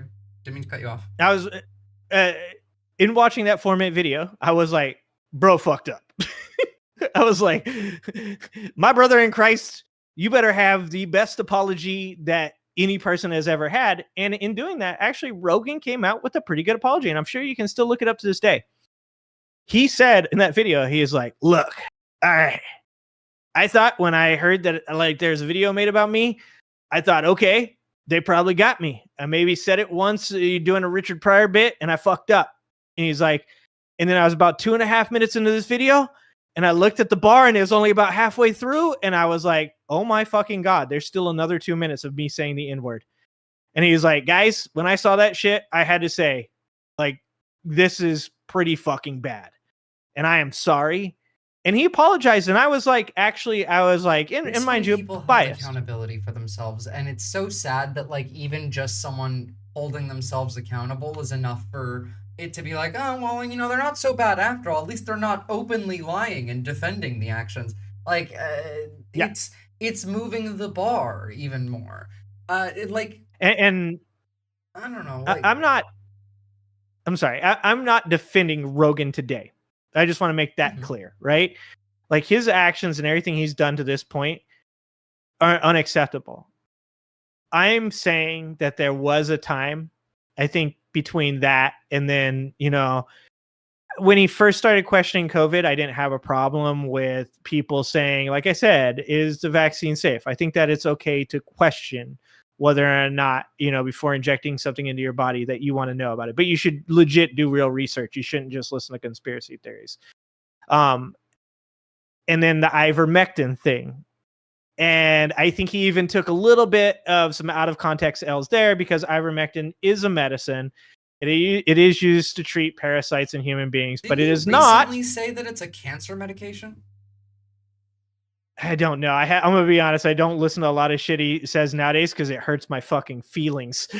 Because I watch that shit and I watch him say dumb shit, and I'm like, oh fuck me, dude. Why? Like, I get that you got mad, but did you have to go full fucking out of your mind conspiracy? Yeah, look, if I watch somebody where they would have like physicists and shit on, and then now they're talking about like the flat Earth, I'm gonna be pretty upset too. Like, if I liked a creator for their content, and now it's just brain rot. Yeah, and what I'm saying is that you look at people like that. And I think that, you know, like I said, the ivermectin thing, like a couple people were like, fucking Joe Rogan said you could take it. And I was like, okay, why am I fucking medicine splaining right now? I think what he was talking about was, and then I was like, you know, like, he didn't want to even defend it. He just like went with it because he was like, fuck it. If you hate me, you hate me. Now I'm just going to make it so much worse. And, you know, I think the reason I will not defend him or his actions to this point is that he's chosen to embrace that villain arc. He's chosen to say, okay, if you're going to be mad at me, then fuck you. I'm going to just go so hard into it. And then that makes me wonder. Not our fault, but like liberals' fault. Because when you push someone into and say that, like, oh, you're a bad person, you're evil, you're a Nazi, and they're not one, well, they're more like you can't argue someone out of a position. You're more likely to have them double down on it. Whereas, like, if we made him feel embarrassed and cringe and ashamed, that wouldn't have happened. Instead of calling them evil and attacking them, you have to make them feel not disliked and like targeted, but just, oh, I don't want people to see that about me. Like, calling him a window licker would have worked better. Yes, and to be honest, you're probably fucking spot on, because that would have appealed to his sense of humor. And, you know, that's the idea of mocking and shame, is that shame in certain situations is appropriate. Sometimes I need to be shamed for some of my opinions. Some of my opinions on transgenderism 10 years ago, I was shamed for those opinions by my wife and called out for hypocrisy. Yeah, right. And so and to this day, I'm still, you know, I still say things that, because I didn't grow up with an education, I've done things that, you know, I'm embarrassed doing. I wouldn't say I would never admit to them, because I definitely do, because I think that's part of the process of getting better. But if you don't allow people that access to get better, then you're literally just creating more people that you're going to dislike in the future.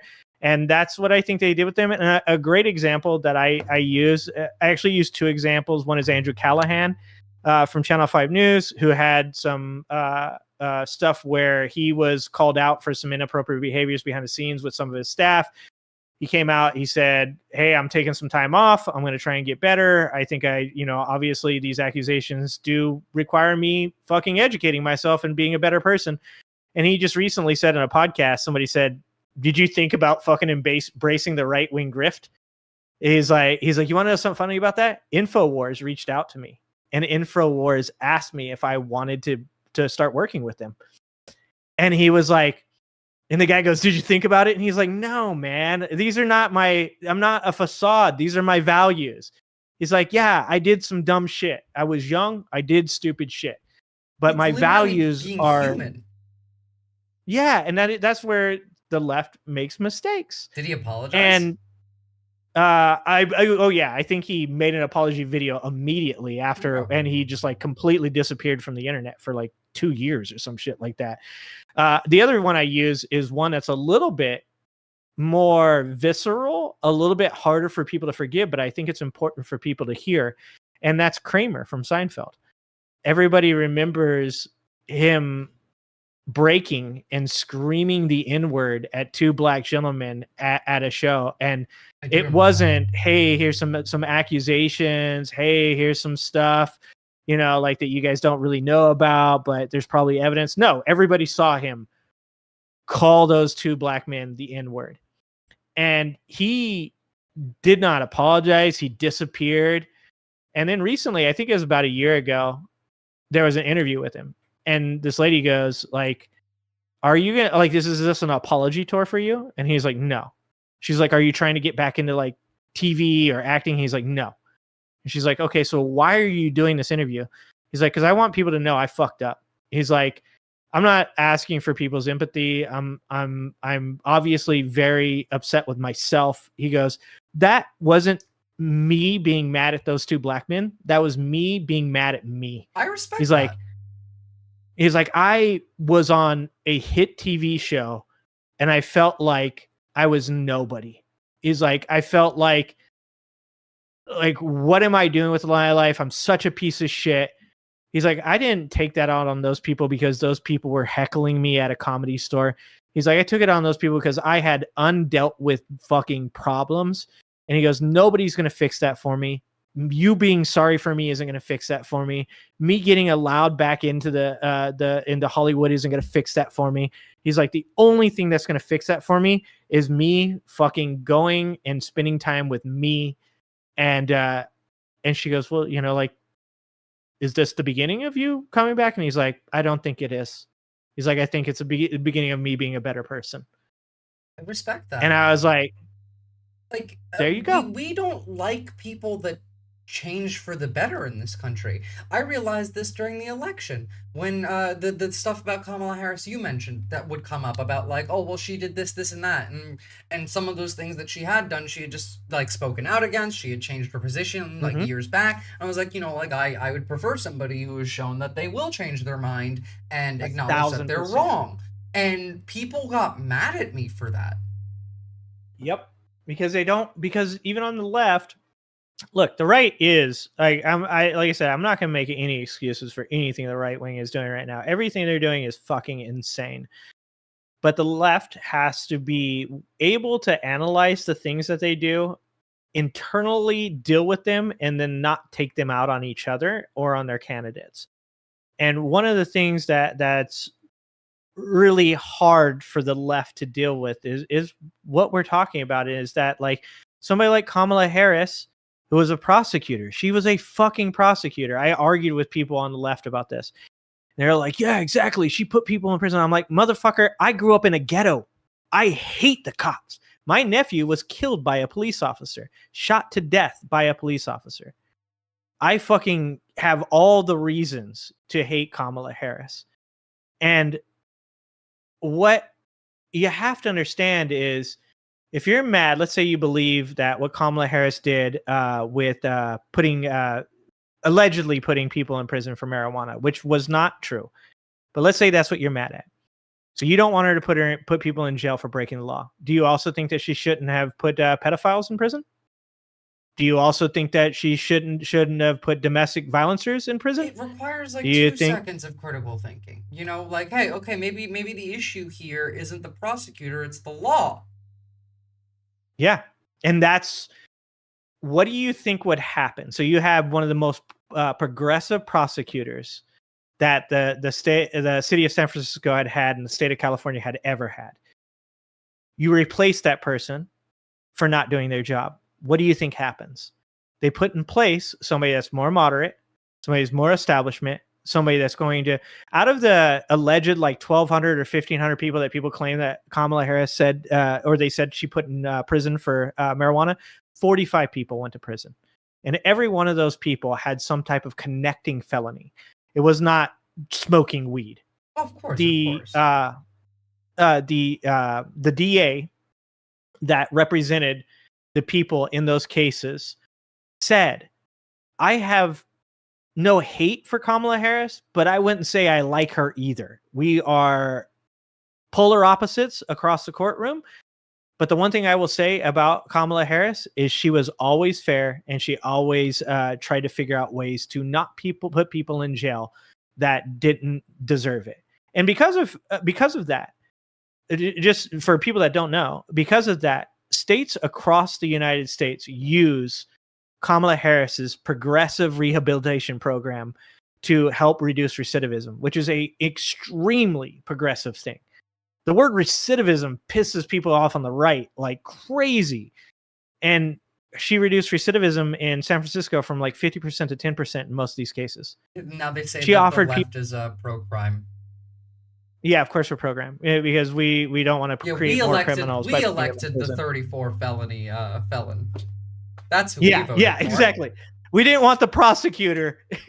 We wanted the felon because we're pro-crime. We wanted the felon because we're exactly. That doesn't make a lot of sense. Well, hey, I gotta go up because my daughter is probably like, where am I at? Yeah, fair enough. Lovely chatting with you.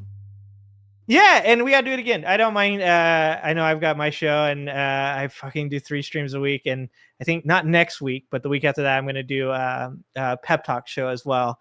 Try to spread around this space love. But I really do appreciate you letting me coming on here and fucking yap. Absolutely, anytime. Honestly, like one of the more fun conversations I've had recently.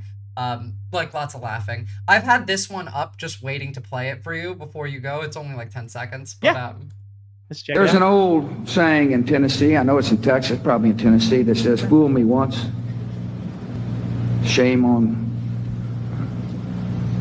you. You fool me, we can't get fooled again.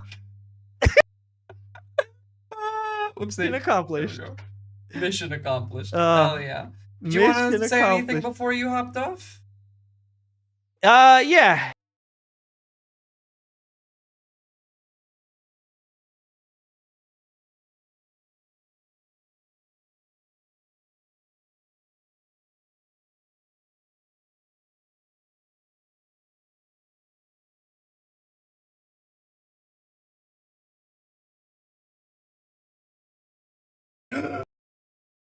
You can't spend the amount of time that the left has. Damn it, I'm sorry. They couldn't hear you. I'm so sorry.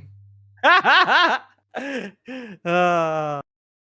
okay. Basically, just don't stay stuck on the fucking thoughts in your head. Go talk to people, go outside, and don't lose hope. That was the gist of it.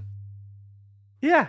Be a good human being to each other and realize that we all have the same fundamental values and the same goals, and we're just going to differ on certain things, and that's okay. That's actually a good thing. We shouldn't all believe the same things. Wait, now they can't hear me? Now we're both muted? What the fuck? Wait, there's no way, because all of the audio I can literally see happening. I can see the bars moving. No,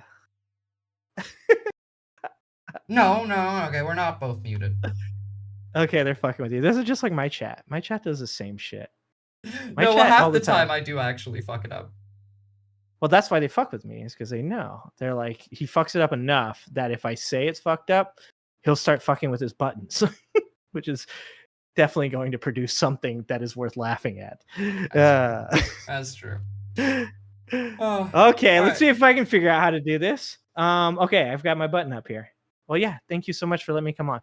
Absolutely. Have a lovely night. All right, you too. All right, catch you next time. All right, everybody. Sorry about the little tech issue there. Let me fix this so we can go back to normal. Should be just fine, actually. But I think that was a fun conversation, and I think that was really, really important stuff. Like I think a lot of what we talked about is kind of critical. I mean, it's stuff that we talk about pretty regularly here anyway. But no, I think the way that we engage with reality, the way that we engage with the public, the way that we engage with messaging is sorely lacking an update over here. And I can see that we are making progress towards shifting the way that we stand and the way that we talk, the way that we fight back. I'm ever so sad to realize how much we missed the mark on potentially getting woke Trump. It would have been, I mean, a continuation of the same system that resulted in Trump, but no, yeah, like it would have been funny at the very least. I mean, the man is, if nothing, entertaining to his followers. Well, actually, on that subject, I suppose we should talk about how even though Donald Trump is the right's president, he has successfully instituted communism. That's true, though. Woke Trump would have immediately been followed by an even more competent and angry fascist. That's absolutely true. Though, I'm not sure more angry. I feel like even woke Trump could not have topped the level of anger that Obama elicited in these people. But, let's talk about, the communism. Oh my god, hold on. God damn it. Wrong browser source. Here we go. So, as you guys know, we have 10% of Intel that we own now. Donald Trump's lying, saying that he got it for free. Not true, you know, any of that. That's obviously old news. This, however, this is not. Right? The Biden administration had given $11 billion to Intel. Given it to them. Done. Corporate just gift. And you turn that into really, you know, it was like less than 5 minutes of conversation. And Intel agreed to give us 10% of their company, which of course was worth $11 billion. So it's not socialism. This is capitalism. If you give someone a... Yes, it's definitely not socialism. It's definitely capitalism. You know, owning 10% of a private company. Yeah, they're struggling over there. $11 billion. Who's just building in America? They're not doing something special. They're building in America. And their CEO told the president he didn't need the grant. And you said, well, then why don't we get something for it? This red shirt isn't red, it's actually blue. Yeah, absolutely. But even more so than that, we're not done yet. What about defense companies, though, Secretary? Why shouldn't the U.S. government say, you know what, we use Palantir services, we would like a piece of Palantir. We use Boeing services, we would like a piece of Boeing. There are a lot of businesses that do business with the U.S. government that benefit by doing business with the U.S. government. I guess the question is... There's a difference in the intentions. Death by Philippe Auguste. I personally think that we should nationalize industry. These guys aren't doing that, though.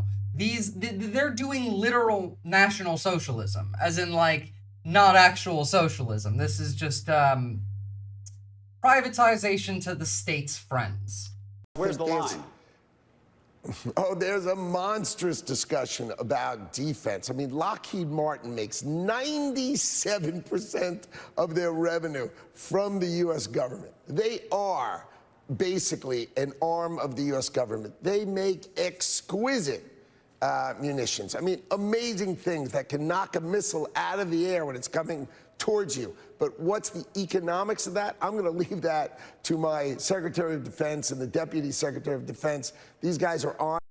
He's not wrong, but yeah, they're coming for parts of the defense industry too. This is this is just Russian oligarchy. We're doing Soviet shit. This is Stalin shit. On it, and they're thinking about it, but I tell you what, there's a lot of talking that needs to be had about how do we finance our munitions acquisitions. I think a lot of... I mean, again, he is technically correct here. We pay Lockheed a fuckload of money, even though we don't need to, because most of the stuff used to be done by the Army Corps of Engineers, and then we did contractors instead. That's why we pay so much for all of our weapons. Not because it costs that much, just because that's how we do it. They get to charge whatever the fuck they want, and we pay for it. That was how this has worked for the entirety of at least my lifetime. Whereas it never needed to. Now what they're doing is they're just pocketing some of that for themselves. It's not helping you. It's not socialism. It's top down. It's really just up to the funneling up to 7 people. They aren't an arm of the U.S. government. They're a massive cancerous tumor weighing the government down. True. Stalin shit, except nothing will actually get built. Yeah, I'm minus the gulag, so about the same. So wait, is it now a liberal position to defend Lockheed? Yeah, basically. That is talking, and now you have the right people in the jobs and Donald Trump at the head thinking about what is the right way to do it. I tell you, the way it has been done has been a giveaway.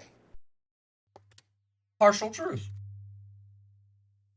During the campaign, you called Kamala Harris a communist, but the Biden-Harris administration, they never called for nationalizing a private company with the federal government like you're proposing with Intel. What do you say to some who say this is a bit hypocritical, and is this the new way of doing industrial policy? Yeah, sure it is. I want to try and get as much as I can, and people come in.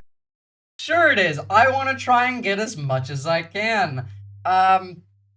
So, you know, remember when I said when they start nationalizing companies, that's your cue to fuck off out of there? That's your cue. Yeah, he didn't even hesitate. And they need something. As an example, as a real estate person, if I have an agreement and I have any form of a stopgap where I can stop somebody from doing something, right? I have a covenant in an agreement, and they come to me and they say, would like to do something, but you have us restricted. If I do that, they usually have to pay. That sounds like regulations, except all you have to do to not, have the regulations is bribe the president. Now, or sorry, the king, my bad. In the case of Intel was interesting, but I hope I'm going to have many more cases like it. Intel came in. I met with the gentleman. I had a lot of respect for him. He came in under a little bit of a cloud. I liked his story. I thought he was good. I think he really means to do a good job with Intel. I said, I'd like to ask whether or not you'd give because the story, a lot of people said I invested in Intel. I didn't invest, but I invested. No, we paid I think it was $10 billion? I think we gave them $10 billion for this. My heart in it and my soul, because I want the country to be strong. But I said, I'd like you to give 10% of Intel to the United States of America. Not to me, to the United States of America. And I said, if you have them as a partner, you have the United States as a partner, I think that would be a very good thing for Intel. And he thought about it.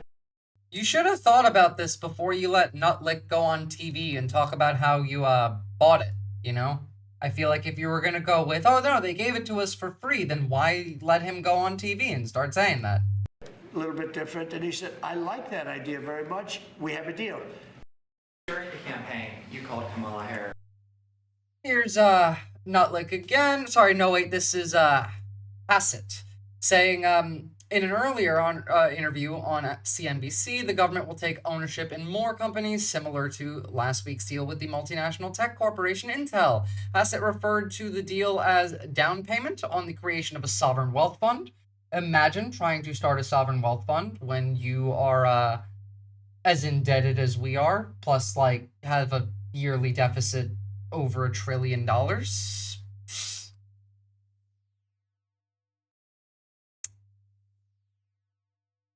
Yeah, it didn't gift it, we paid for that.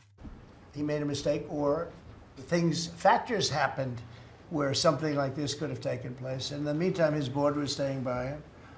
And I said to him, and took about, I would say, less. Well, a thought that I have, long live Homo sapien, is that Intel has been doing quite poorly. They're not exactly a good company right now. It might have just been they were short on cash, and a cash injection of $10 billion would have been nice. And they're still going to it's paying less than they would be paying in taxes. So 45 seconds.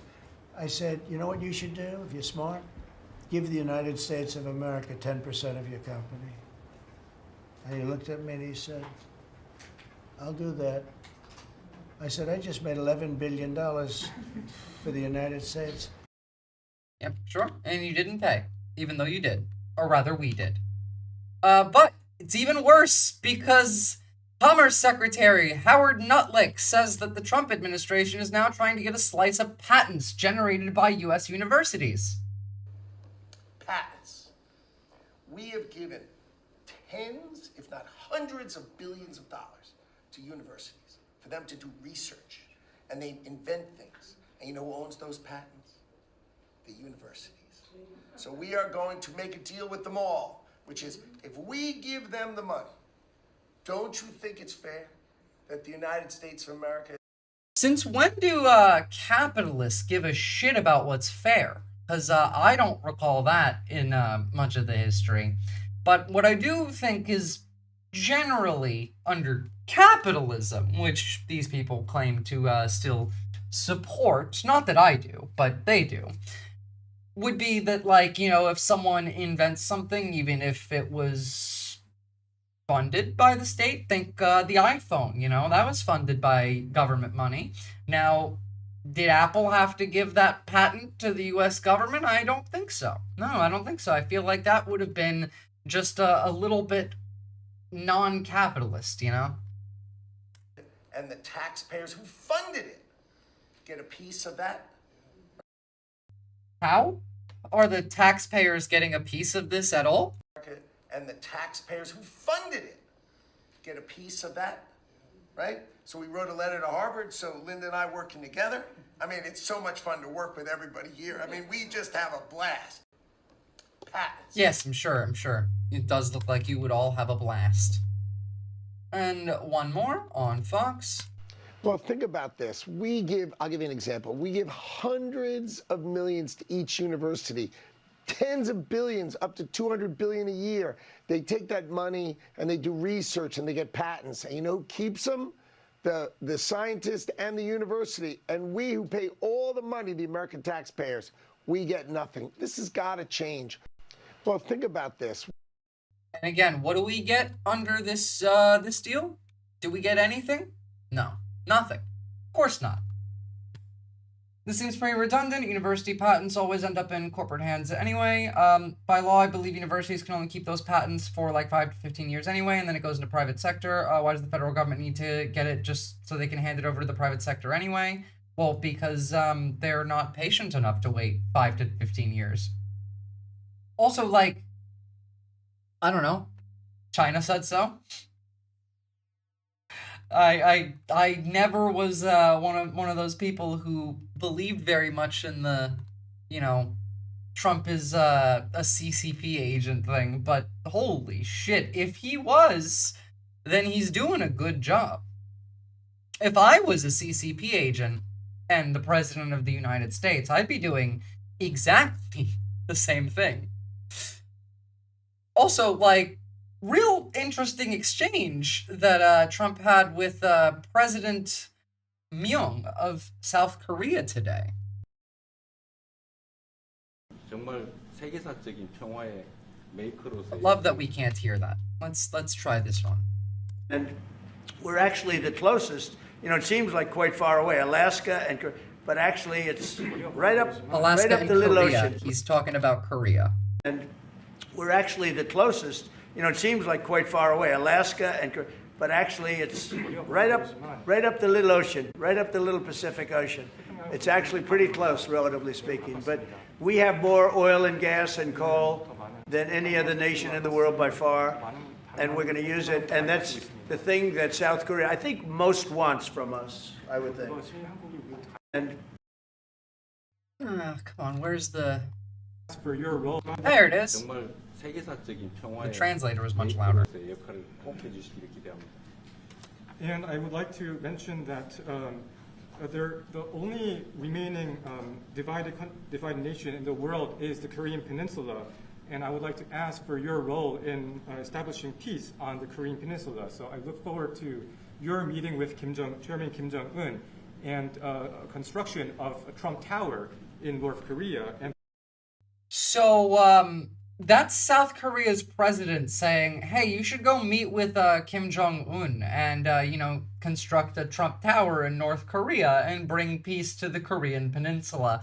Wow, the North really has won. Playing golf at that place. 아마 기다리고 있을 것 같습니다. 기다리고 있을 것 같습니다. So, I believe he will be waiting for you. It's a really interesting exchange there. 우리 대통령께서 이 오벌 오피스를 새로 꾸미고 있다는데 정말로 밝고 황금색으로 빛나는. Oh my god, about the Oval Office. Speaking of, by the way, just before we watch this, do you guys ever see what Obama's Oval Office looked like? Because it looked like this. This was Obama's Oval Office. And compare that with what it looks like today. 정말 보기 좋습니다. 품격이 아주 있어 보이고 미국의 새로운 번영을 상징하는 것 같습니다. Would you go back to the DMZ to meet with the North Korean leader? I loved it. Remember when I walked across the line and everyone went crazy? And yet I felt safe. I felt safe because I have a great relationship with Kim Jong-un. I hope it stays that way. I think it will. All the gold looking like Afghan offices after the Taliban took over? I mean, it tracks. This feels like a placate so he doesn't harass the fuck out of your country strategy. Pussies. Nobody ever accused King Donnie of having good taste. True. I have a very good relationship. And it's King Donnie Hussein, Trump to you, depraved ambiance. You got to add in the Saddam bit. I understand him. I spent a lot of free time with him talking about things that we probably aren't supposed to talk about. And, I get along with him really well. I think he has a country of great potential. 전 세계에서 유일하게 분단 국가로 남아 있는 한반도에도 평화를 좀 만들어 주셔서 김정은과도 만나시고 북한에 트럼프 월드도 하나 지어서 거기서 저도. I look forward to your meeting with Kim Jong-un and a construction of Trump World in North Korea so I can play golf there, says the South Korean president. What reality is this? 골프도 칠 수 있게 해주시고 그래서 전 세계가 인정하는 정말 Trump always looks like crap. He's dying, info thumbware. 세계사적인 평화의 메이커로서의 역할을 꼭 해주시기를 기대합니다. I disagree, depraved ambiance. If Trump isn't actually Saddam Hussein, then why does he look and sound like it in South Park? Checkmate, lib. If it looks like a Saddam Hussein, and it sounds like a Saddam Hussein, it's a Saddam Hussein. King Donnie Hussein's time is limited. Allah bless the Supreme Ayatollah Mamdani, inshallah.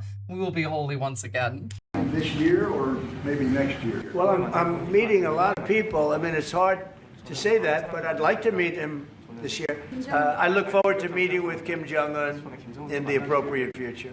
Would you consider reducing the number of U.S. forces in South Korea so that the United States can have more forces? Well, I don't want to say that now because we've been friends and we're friends. And look, we have a lot of people over there. We have over 40,000 troops in South Korea. As you know, South Korea agreed to pay for that during my last term. And then when Biden came in, they complained to Biden that I wasn't a nice person. But we have a very good relationship militarily.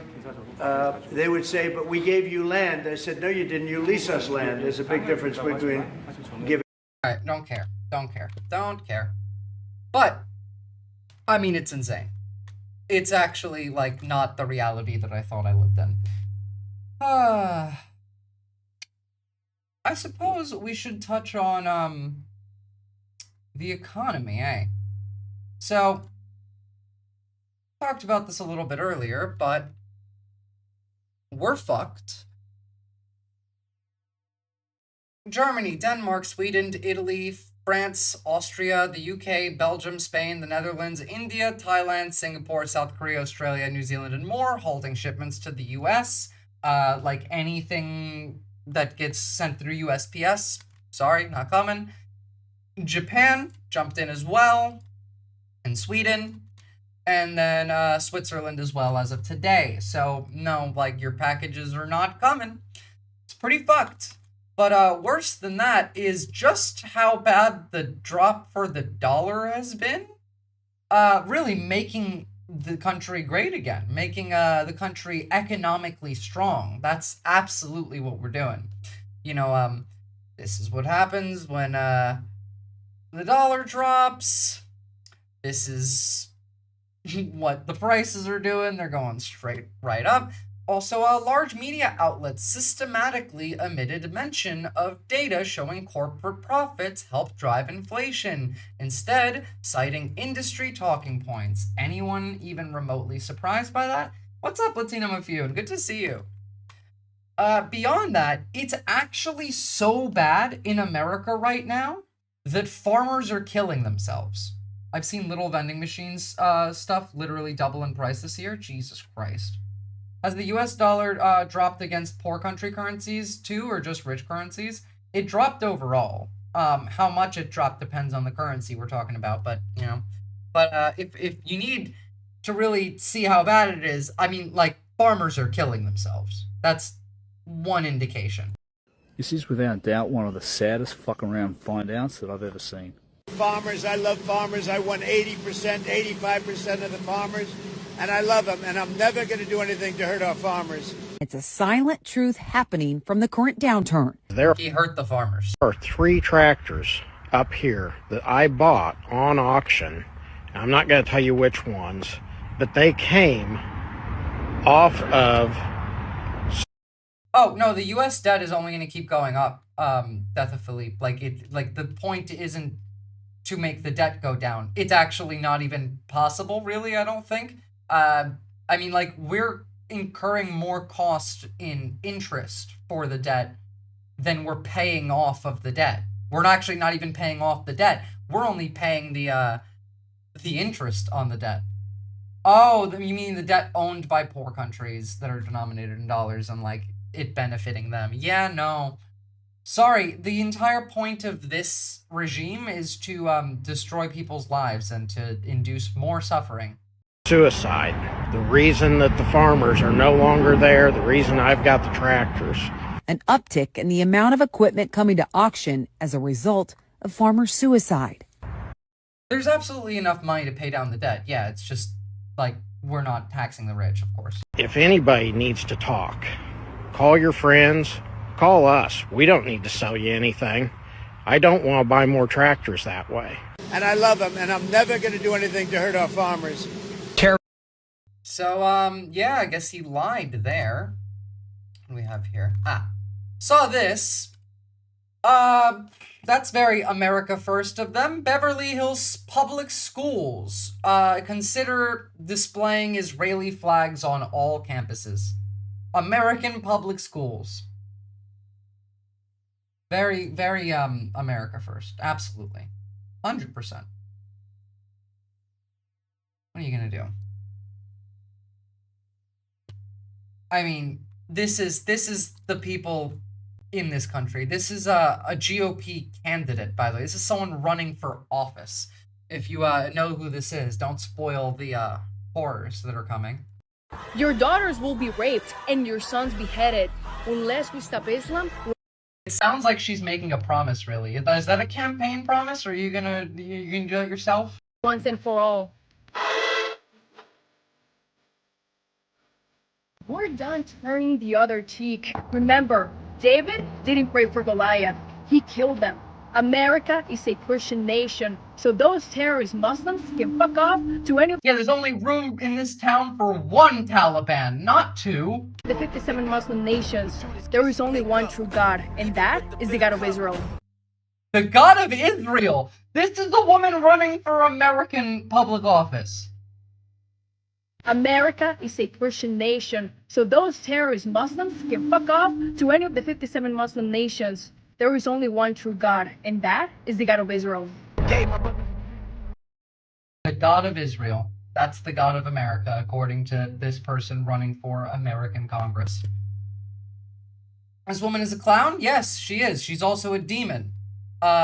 Which tracks, considering, Is empathy a sin? Some conservative Christians argue it could be. The advertisement for ISIS but burned their book. I'm confused. Sorry. The confusion must come from the fact that you're thinking of Muslim ISIS. This is Christian ISIS. They're the same, really. They just it's like red and blue, Coke and Pepsi. Do you want Coke? Do you want Pepsi? All I can think of is the other white supremacists still won't accept you no matter how hard you try. True. Demonic clowns, many such cases. Again, you know, this is the country that we live in. This is what they believe. He told me he put up the sign because he is against all illegal immigration. He says the part that you see here behind me about starting with his neighborhood first is about a Mexican-owned auto shop just next door to him. He says the owners are illegal immigrants. However, I spoke to the owners and they say they're perfectly legal U.S. citizens. Deport them all. On another note, we're changing the name of the DOD to the Ministry of War because, you know, we elected the peace president, the guy who's gonna get a Nobel Peace Prize because no new wars. Those who long for peace must declare for war. Those who long for peace must declare for war. Exactly right, Pete Hegseth. In DUI hires. Prepare for war. We don't want war, we don't seek it. You are the peace president, sir, because we are strong, our enemies. We're the peace president, he says in the sentence where he announces the Ministry of War. And so whether it's Secretary of War or Secretary of Defense, that warrior ethos is changing. We're going back to basics. What do you expect? Because all I see is people deep-throating the king. And there's only one thing I wish for. That noble committee finally gets its act together and realizes that you are the single finest candidate since He's not an isolationist, Death of Philippe. We're literally we just sent the Navy with 4,000 Marines, 3 destroyers, 2 amphibious groups, and a nuclear attack submarine to go fuck with Venezuela. You're memeing, that's fine. That's different. I just meant like, yeah. This Nobel Award was ever talked about to receive that reward. Beyond your success is game-changing out in the world today. And I hope everybody one day wakes up and realizes that. How can they all reach Trump's nuts from the chair? I don't know. Magical chair. But that's all they seem to be interested in doing. And we hope to settle them before the end of this year. Your team is nothing short of incredible. And there's only one thing I wish for. That noble committee finally gets its act together and realizes that you are the single finest candidate since this Nobel Award was ever talked about to receive that reward. It's Nobel, you fucking heathen. Uncultured swine. Everybody here who spoke works at the Department of Labor, clearly, which I love. They have all the correct talking points, but I think that's a testament, again, that we are all working together every single day. Because foreign words scare them, even those foreign words, an incorrigible heathen. We talk to each other often, and the workforce, the skilled workforce, the education factor, retirees, it's been so important because they all touch the Department of Labor, and I have the opportunity to work with every single one. If you all haven't stopped by the Department of Labor, Mr. President, I invite you to see your big, beautiful face on a banner in front of the Department of Labor, because you are really the transformational president of the American. Yes, more banners with the giant face of the king on them, because, you know, look at that banner. It's a big banner sitting right outside of the Department of Labor building. Next week, the administration will announce the name change from the Department of Labor to the Department of Slavery. Woke. I'm not calling them by their new name. What's up, Ethoslob? What, of course, what do you expect when this is the guy? You all know Chicago's a killing field right now. And they don't acknowledge it. And they say, we don't need him, freedom, freedom. He's a dictator, he's a dictator. A lot of people are saying maybe we like a dictator. I don't like a dictator. I'm not a dictator. I'm a man with great common sense, and I'm a smart person. As you all know, Chicago's a killing field right now. So, you know, dictator. He does repeat this afterward, you know, saying,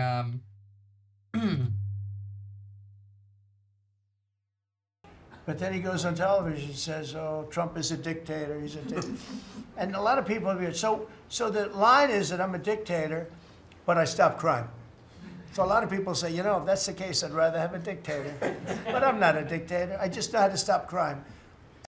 Such a non-dictator that he believes this. You know, very much a thing that a dictator would never say is exactly this. So I would have much more respect for Pritzker if he'd call me up and say, I have a problem, can you help me fix it? I would be so happy to do it.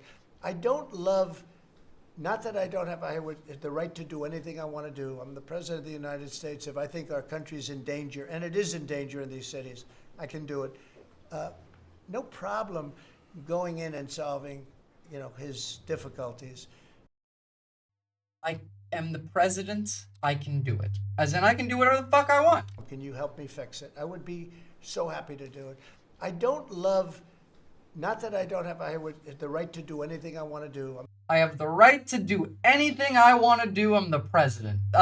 Very famously, a thing that a dictator would not believe. I'm the President of the United States. If I think our country's in danger, and it is in danger in these cities, I can do it. No problem going in and solving, you know, his difficulties. But it would be nice if they'd call and they'd say, would you do it? What are you, a woman? Shut the fuck up. Jesus Christ. And by the way, no, an incorrigible heathen, this is why. We're against crime. The Democrats like crime. I don't know why. I mean, we're against crime. The Democrats... Famously, the 34-count felon being against crime. You know, when the Supreme Court handed down that insane executive immunity ruling, Biden had like 4 months to abuse the fuck out of that shit if he wanted to. He did, and he chose not to. To all of our dismay. But at least now we get to do this. Just think, this is the greatest, this has never been done before. First of all, a cabinet meeting was sacred. You'd never let the fake news media in. But the fake news media isn't all fake. It's, a lot of it is, but it's not all. I think it's a great thing. I think maybe it's going to be done in the future. I hope it's going to be done. But you really get the word out. I mean, we had, each one of these people spoke. I think each one, if I thought one of them did badly, I would call that person out. I would say, Christy, what the heck are you doing? Please don't say that. No, no, seriously, you have a very talented group of people. They get along, they work along together.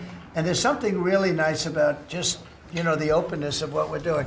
It's government. It's an open government. That's what we are. I want to just thank... Open government? That sounds like open borders. First you're doing communism, now you're opening the government, then the borders. Like, what's next?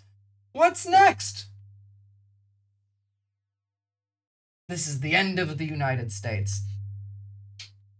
The fall of the West. Literally, the fall of the West.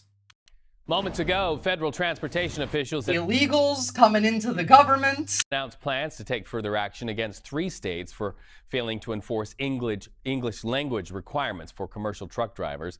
Here's Transportation Secretary Sean Duffy. It was in May that DOT put out a rule that indicated that we were going to take out of service truck drivers who were not proficient in speaking the English language.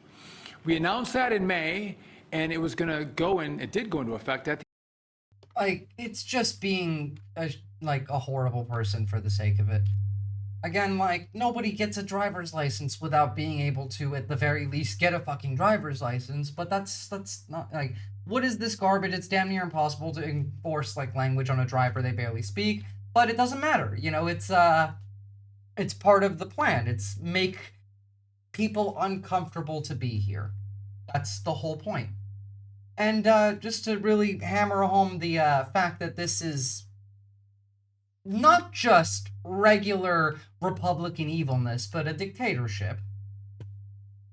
What happens to political dissidents in dictatorships? Well, you know, We begin with Now, this says murders, but I feel like it's going to be a whole lot more than that. President Trump, he is hosting Indiana lawmakers at the White House today as the nationwide congressional redistricting battle intensifies. The spotlight is on Indiana after a Utah judge ordered the state to redraw its congressional map before the 2026 midterm elections. The decision could make that measure, and President Trump held his 7th known cabinet meeting since taking office today. During the meeting, he discussed his efforts to crack down on crime in the Capitol by seeking the death penalty for any murders committed in Washington. Anybody murders something in the Capitol. Murders something. That's definitely how you speak English. Murders committed in Washington. Anybody murders something in the Capitol. Capital punishment. Capital punishment. If somebody kills somebody. He's actually a fucking child. In the Capitol, Washington, D.C., we're going to be seeking the death penalty. And that's a very strong preventative. Okay, let's bring. It doesn't matter. It doesn't matter. They just want to hurt people. That's the whole point. And that apparently is enough to put him on fucking Mount Rushmore. Mount Rushmore, an American icon. Did it just blow your mind? Before they start the meetings, do they still go around the room and give thanks to Trump? Was a little overwhelming when you first see it. Untouched for more than 80 years, there is now an effort by some supporters of Donald Trump to add his face to the monument. I think history is going to show that he's in the same pantry. Congresswoman Anna Paulina Luna has a bill in Congress that would add Trump to Mount Rushmore. Interior Secretary Doug Burgum left open the possibility. Will we ever see President Trump's face on Mount Rushmore? What do you think? Well, they certainly have room for it. But the practical reality is much different. Dan Wenk is the former superintendent at Mount Rushmore. You can't change somebody's work of art. Over the years, people have proposed adding faces to the sculpture, from Susan B. Anthony to Ronald Reagan. Wenk says the answer is always the same. It doesn't matter because it can't be done. But aside from the history, They still, I didn't even know that because I don't care enough about like fucking Mount Rushmore, but no, yeah, probably makes sense that it can't actually be done. We're cooked, guys. Like, we're not cooked, like it's not, you know, pack it up and go home time, but Jesus Christ. Apparently, there's reports now. I haven't confirmed this one yet. I don't know just how true it is, but I've seen a couple reports on this just over the last day. ICE gassed a neighborhood so bad that a local K-8 school had to abandon its campus. ICE gassed a neighborhood so bad that a local K-8 school had to abandon its campus. The Cottonwood School in Portland has been forced to abandon its longtime campus, citing threats to student health. We didn't know if there were new gases being used. We didn't even know how to identify them, says the school's interim executive director, Laura Cartwright. And they're using chemical weapons, guys. The American government is using chemical weapons against people. The ICE facility responsible for this is only a half a block away. People in America, rather. Away from the school, across old trolley tracks. And because of protests, the windows of its bottom 2 floors have been armored with plywood. The building is tagged with graffiti, including incendiary messages like ICE equals Gestapo. And the issue isn't the protesters. In fact, Ms. Cartwright emphasizes that the school has coexisted harmoniously with the protesters. This Assad regime must be stopped, I agree. Chemical weapons, not on children, but near children, enough that it affects the children. So, like, yes, on children. ICE is using chemical weapons against children. No wonder. Holy shit, they really are trained in Israel. The issue is with the chemical weapons being used against them that are impacting our space. But as the intensity of the conflicts increased, Ms. Cartwright says we were getting nightly reports that green gas was enveloping our garden, our edible garden, and all the different chemicals were impacting our soil. And because of ICE's increased use of non-lethal weapons, they had to move campuses. Not only that, but they're not making any comments on the whole situation, nor are they being held accountable. As always, follow for more, share the news. Oh, on the fact that, yes, they actually are fucking Israelis. And that's what ICE is. It's just the IOF. using, in very credible reports, as they did in the past, chemical weapons, white phosphorus, being used by Israel. And you try to suggest there is some symmetry, some equivalence between the actions of Hamas and what Israel has been doing to the Palestinians for decades.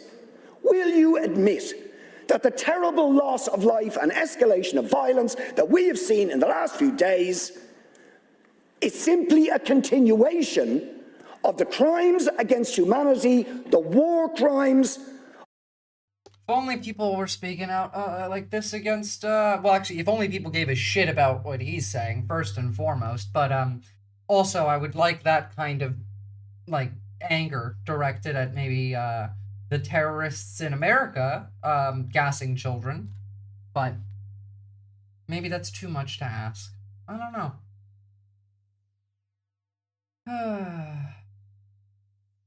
I can't stand these people. I can't, like, how do we get out of this if not through conflict? I don't know how you can talk to people and not vomit when they start supporting this shit. Because I can't. It makes me nauseous. It makes me angry too. I don't trust myself trying to politically message to a Republican if I get to hear them, because I will be too mean and not do a good job. Like, that's the level that we're on. I will say things that I can't say on this stream because of TOS. That's how I feel about them, you know? Namaste is pretty good about language for, like, election stuff and pharmaceuticals, but I've not been in the DMV for, like, decades. Like, I don't know. Regardless, if you can read the fucking test to get your driver's license, I know that they hold, like, they have the test in other languages and stuff. Grab the English version. If you can read that, you can read well enough. You got room for me there in Australia? You don't even need to make me a mod. I would. I totally would. I would bring you all here if I could. Unfortunately, getting an Australian visa seems to be incredibly expensive. And it was already incredibly expensive when I came here. So, like, you know, if you got funds, I'm sure you can manage. I'm sure, honestly, I'm sure you could apply for asylum. How expensive we talking? Me applying for the partner visa that got me my permanent residency cost $8,000 just to apply. And that wasn't counting the, like, health checks or the federal police check or, yeah. What the fuck? Well, Australia doesn't want immigrants, and that's the way they deal with it. Yeah, it's a lot. You doing a private criminal defense lawyer? That wasn't anything to do with a lawyer. That was the application cost, like the actual fee to submit the application. I didn't pay for a lawyer when I wrote that. I did it all myself. I only paid for, like, a lawyer to read over it and check it for me. So yeah, you know, if you have that, I'm sure there's other visas that cost less money, but, like, how much less money? That's one fucking wealth filter if I ever seen one, yeah. Well, like, you can come to Australia and live here for a year and have access to, like, healthcare and not pay anywhere near, like, as much money. You just have to work on a farm for 2 months. This is for a partner visa specifically, which, like, not to say that it happens often, but has the, like, it's viewed as it's often abused by people who are trying to, like, get married for a green card or something like that. I literally can't emigrate to AU documented as autistic. Where's that in the rules? Because, like, that's not a thing. Mental illnesses are allowed. Yeah, no, they are. That's not a thing. Like, not that I know of. Yeah, please link me that, because I never saw that when I was looking through it. As far as I'm aware, that, like, as the only time that your health becomes an issue with getting a visa is if it's an issue that requires a lot of expensive healthcare. Let me see.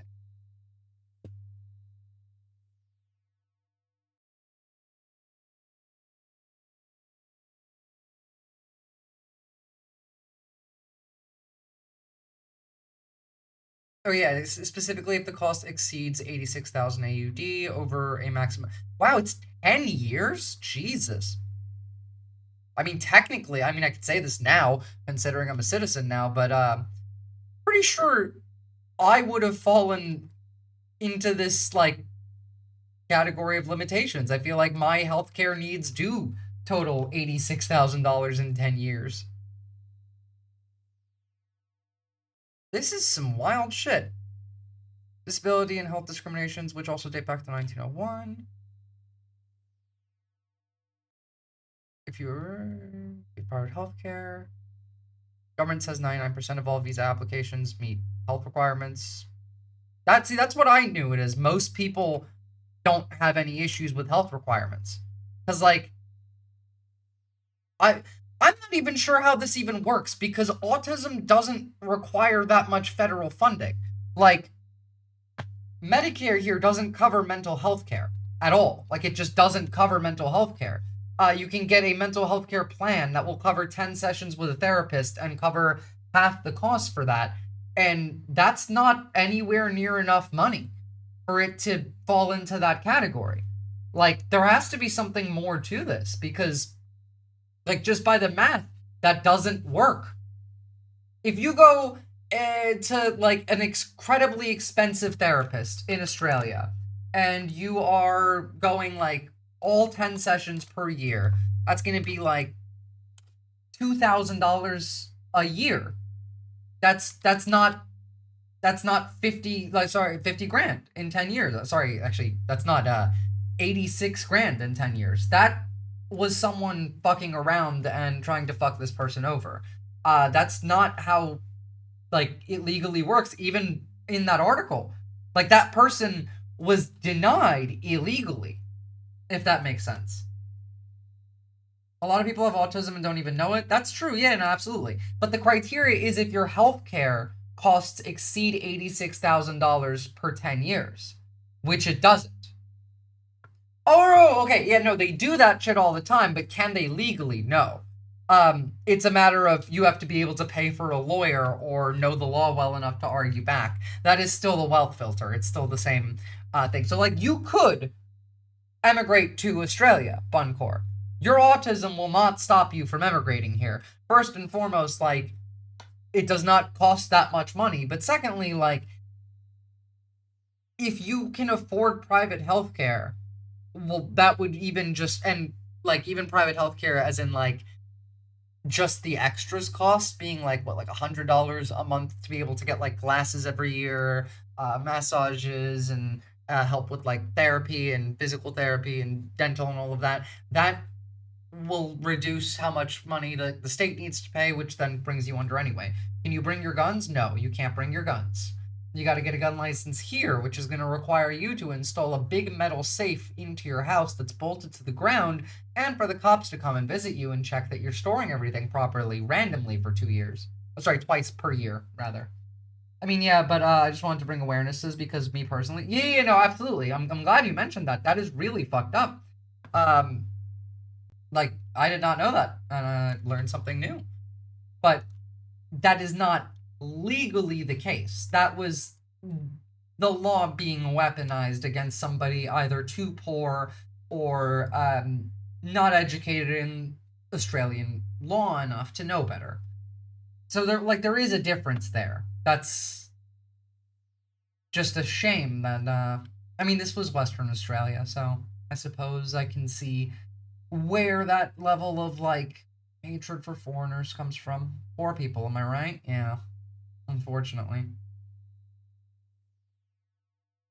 It's all states. I sent more. I mean, like, yeah, sure. Please send me more. Send it to me through Discord. I wanna read through these, because I mean, if, like, I live here, I'm a citizen, I can do something. I can at the very least write something and hand it to my elected officials and be like, hey, you should fix that.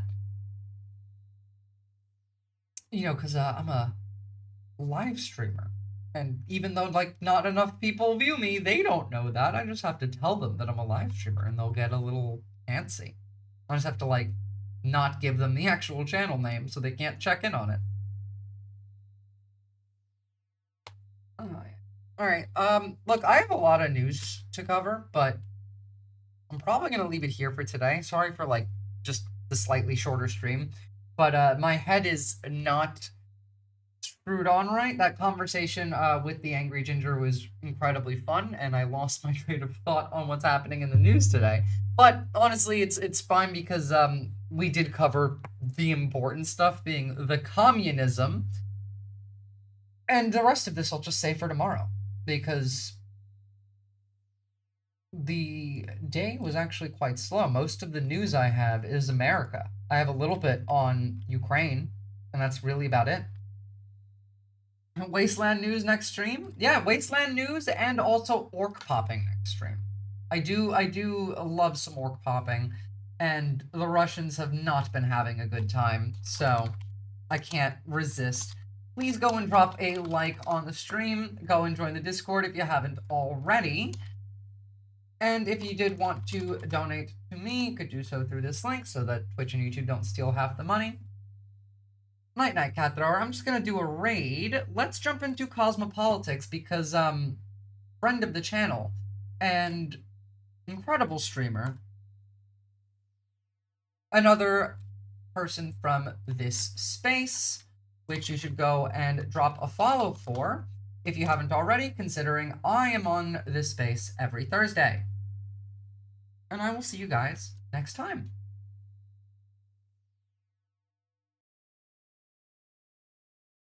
Bye-bye.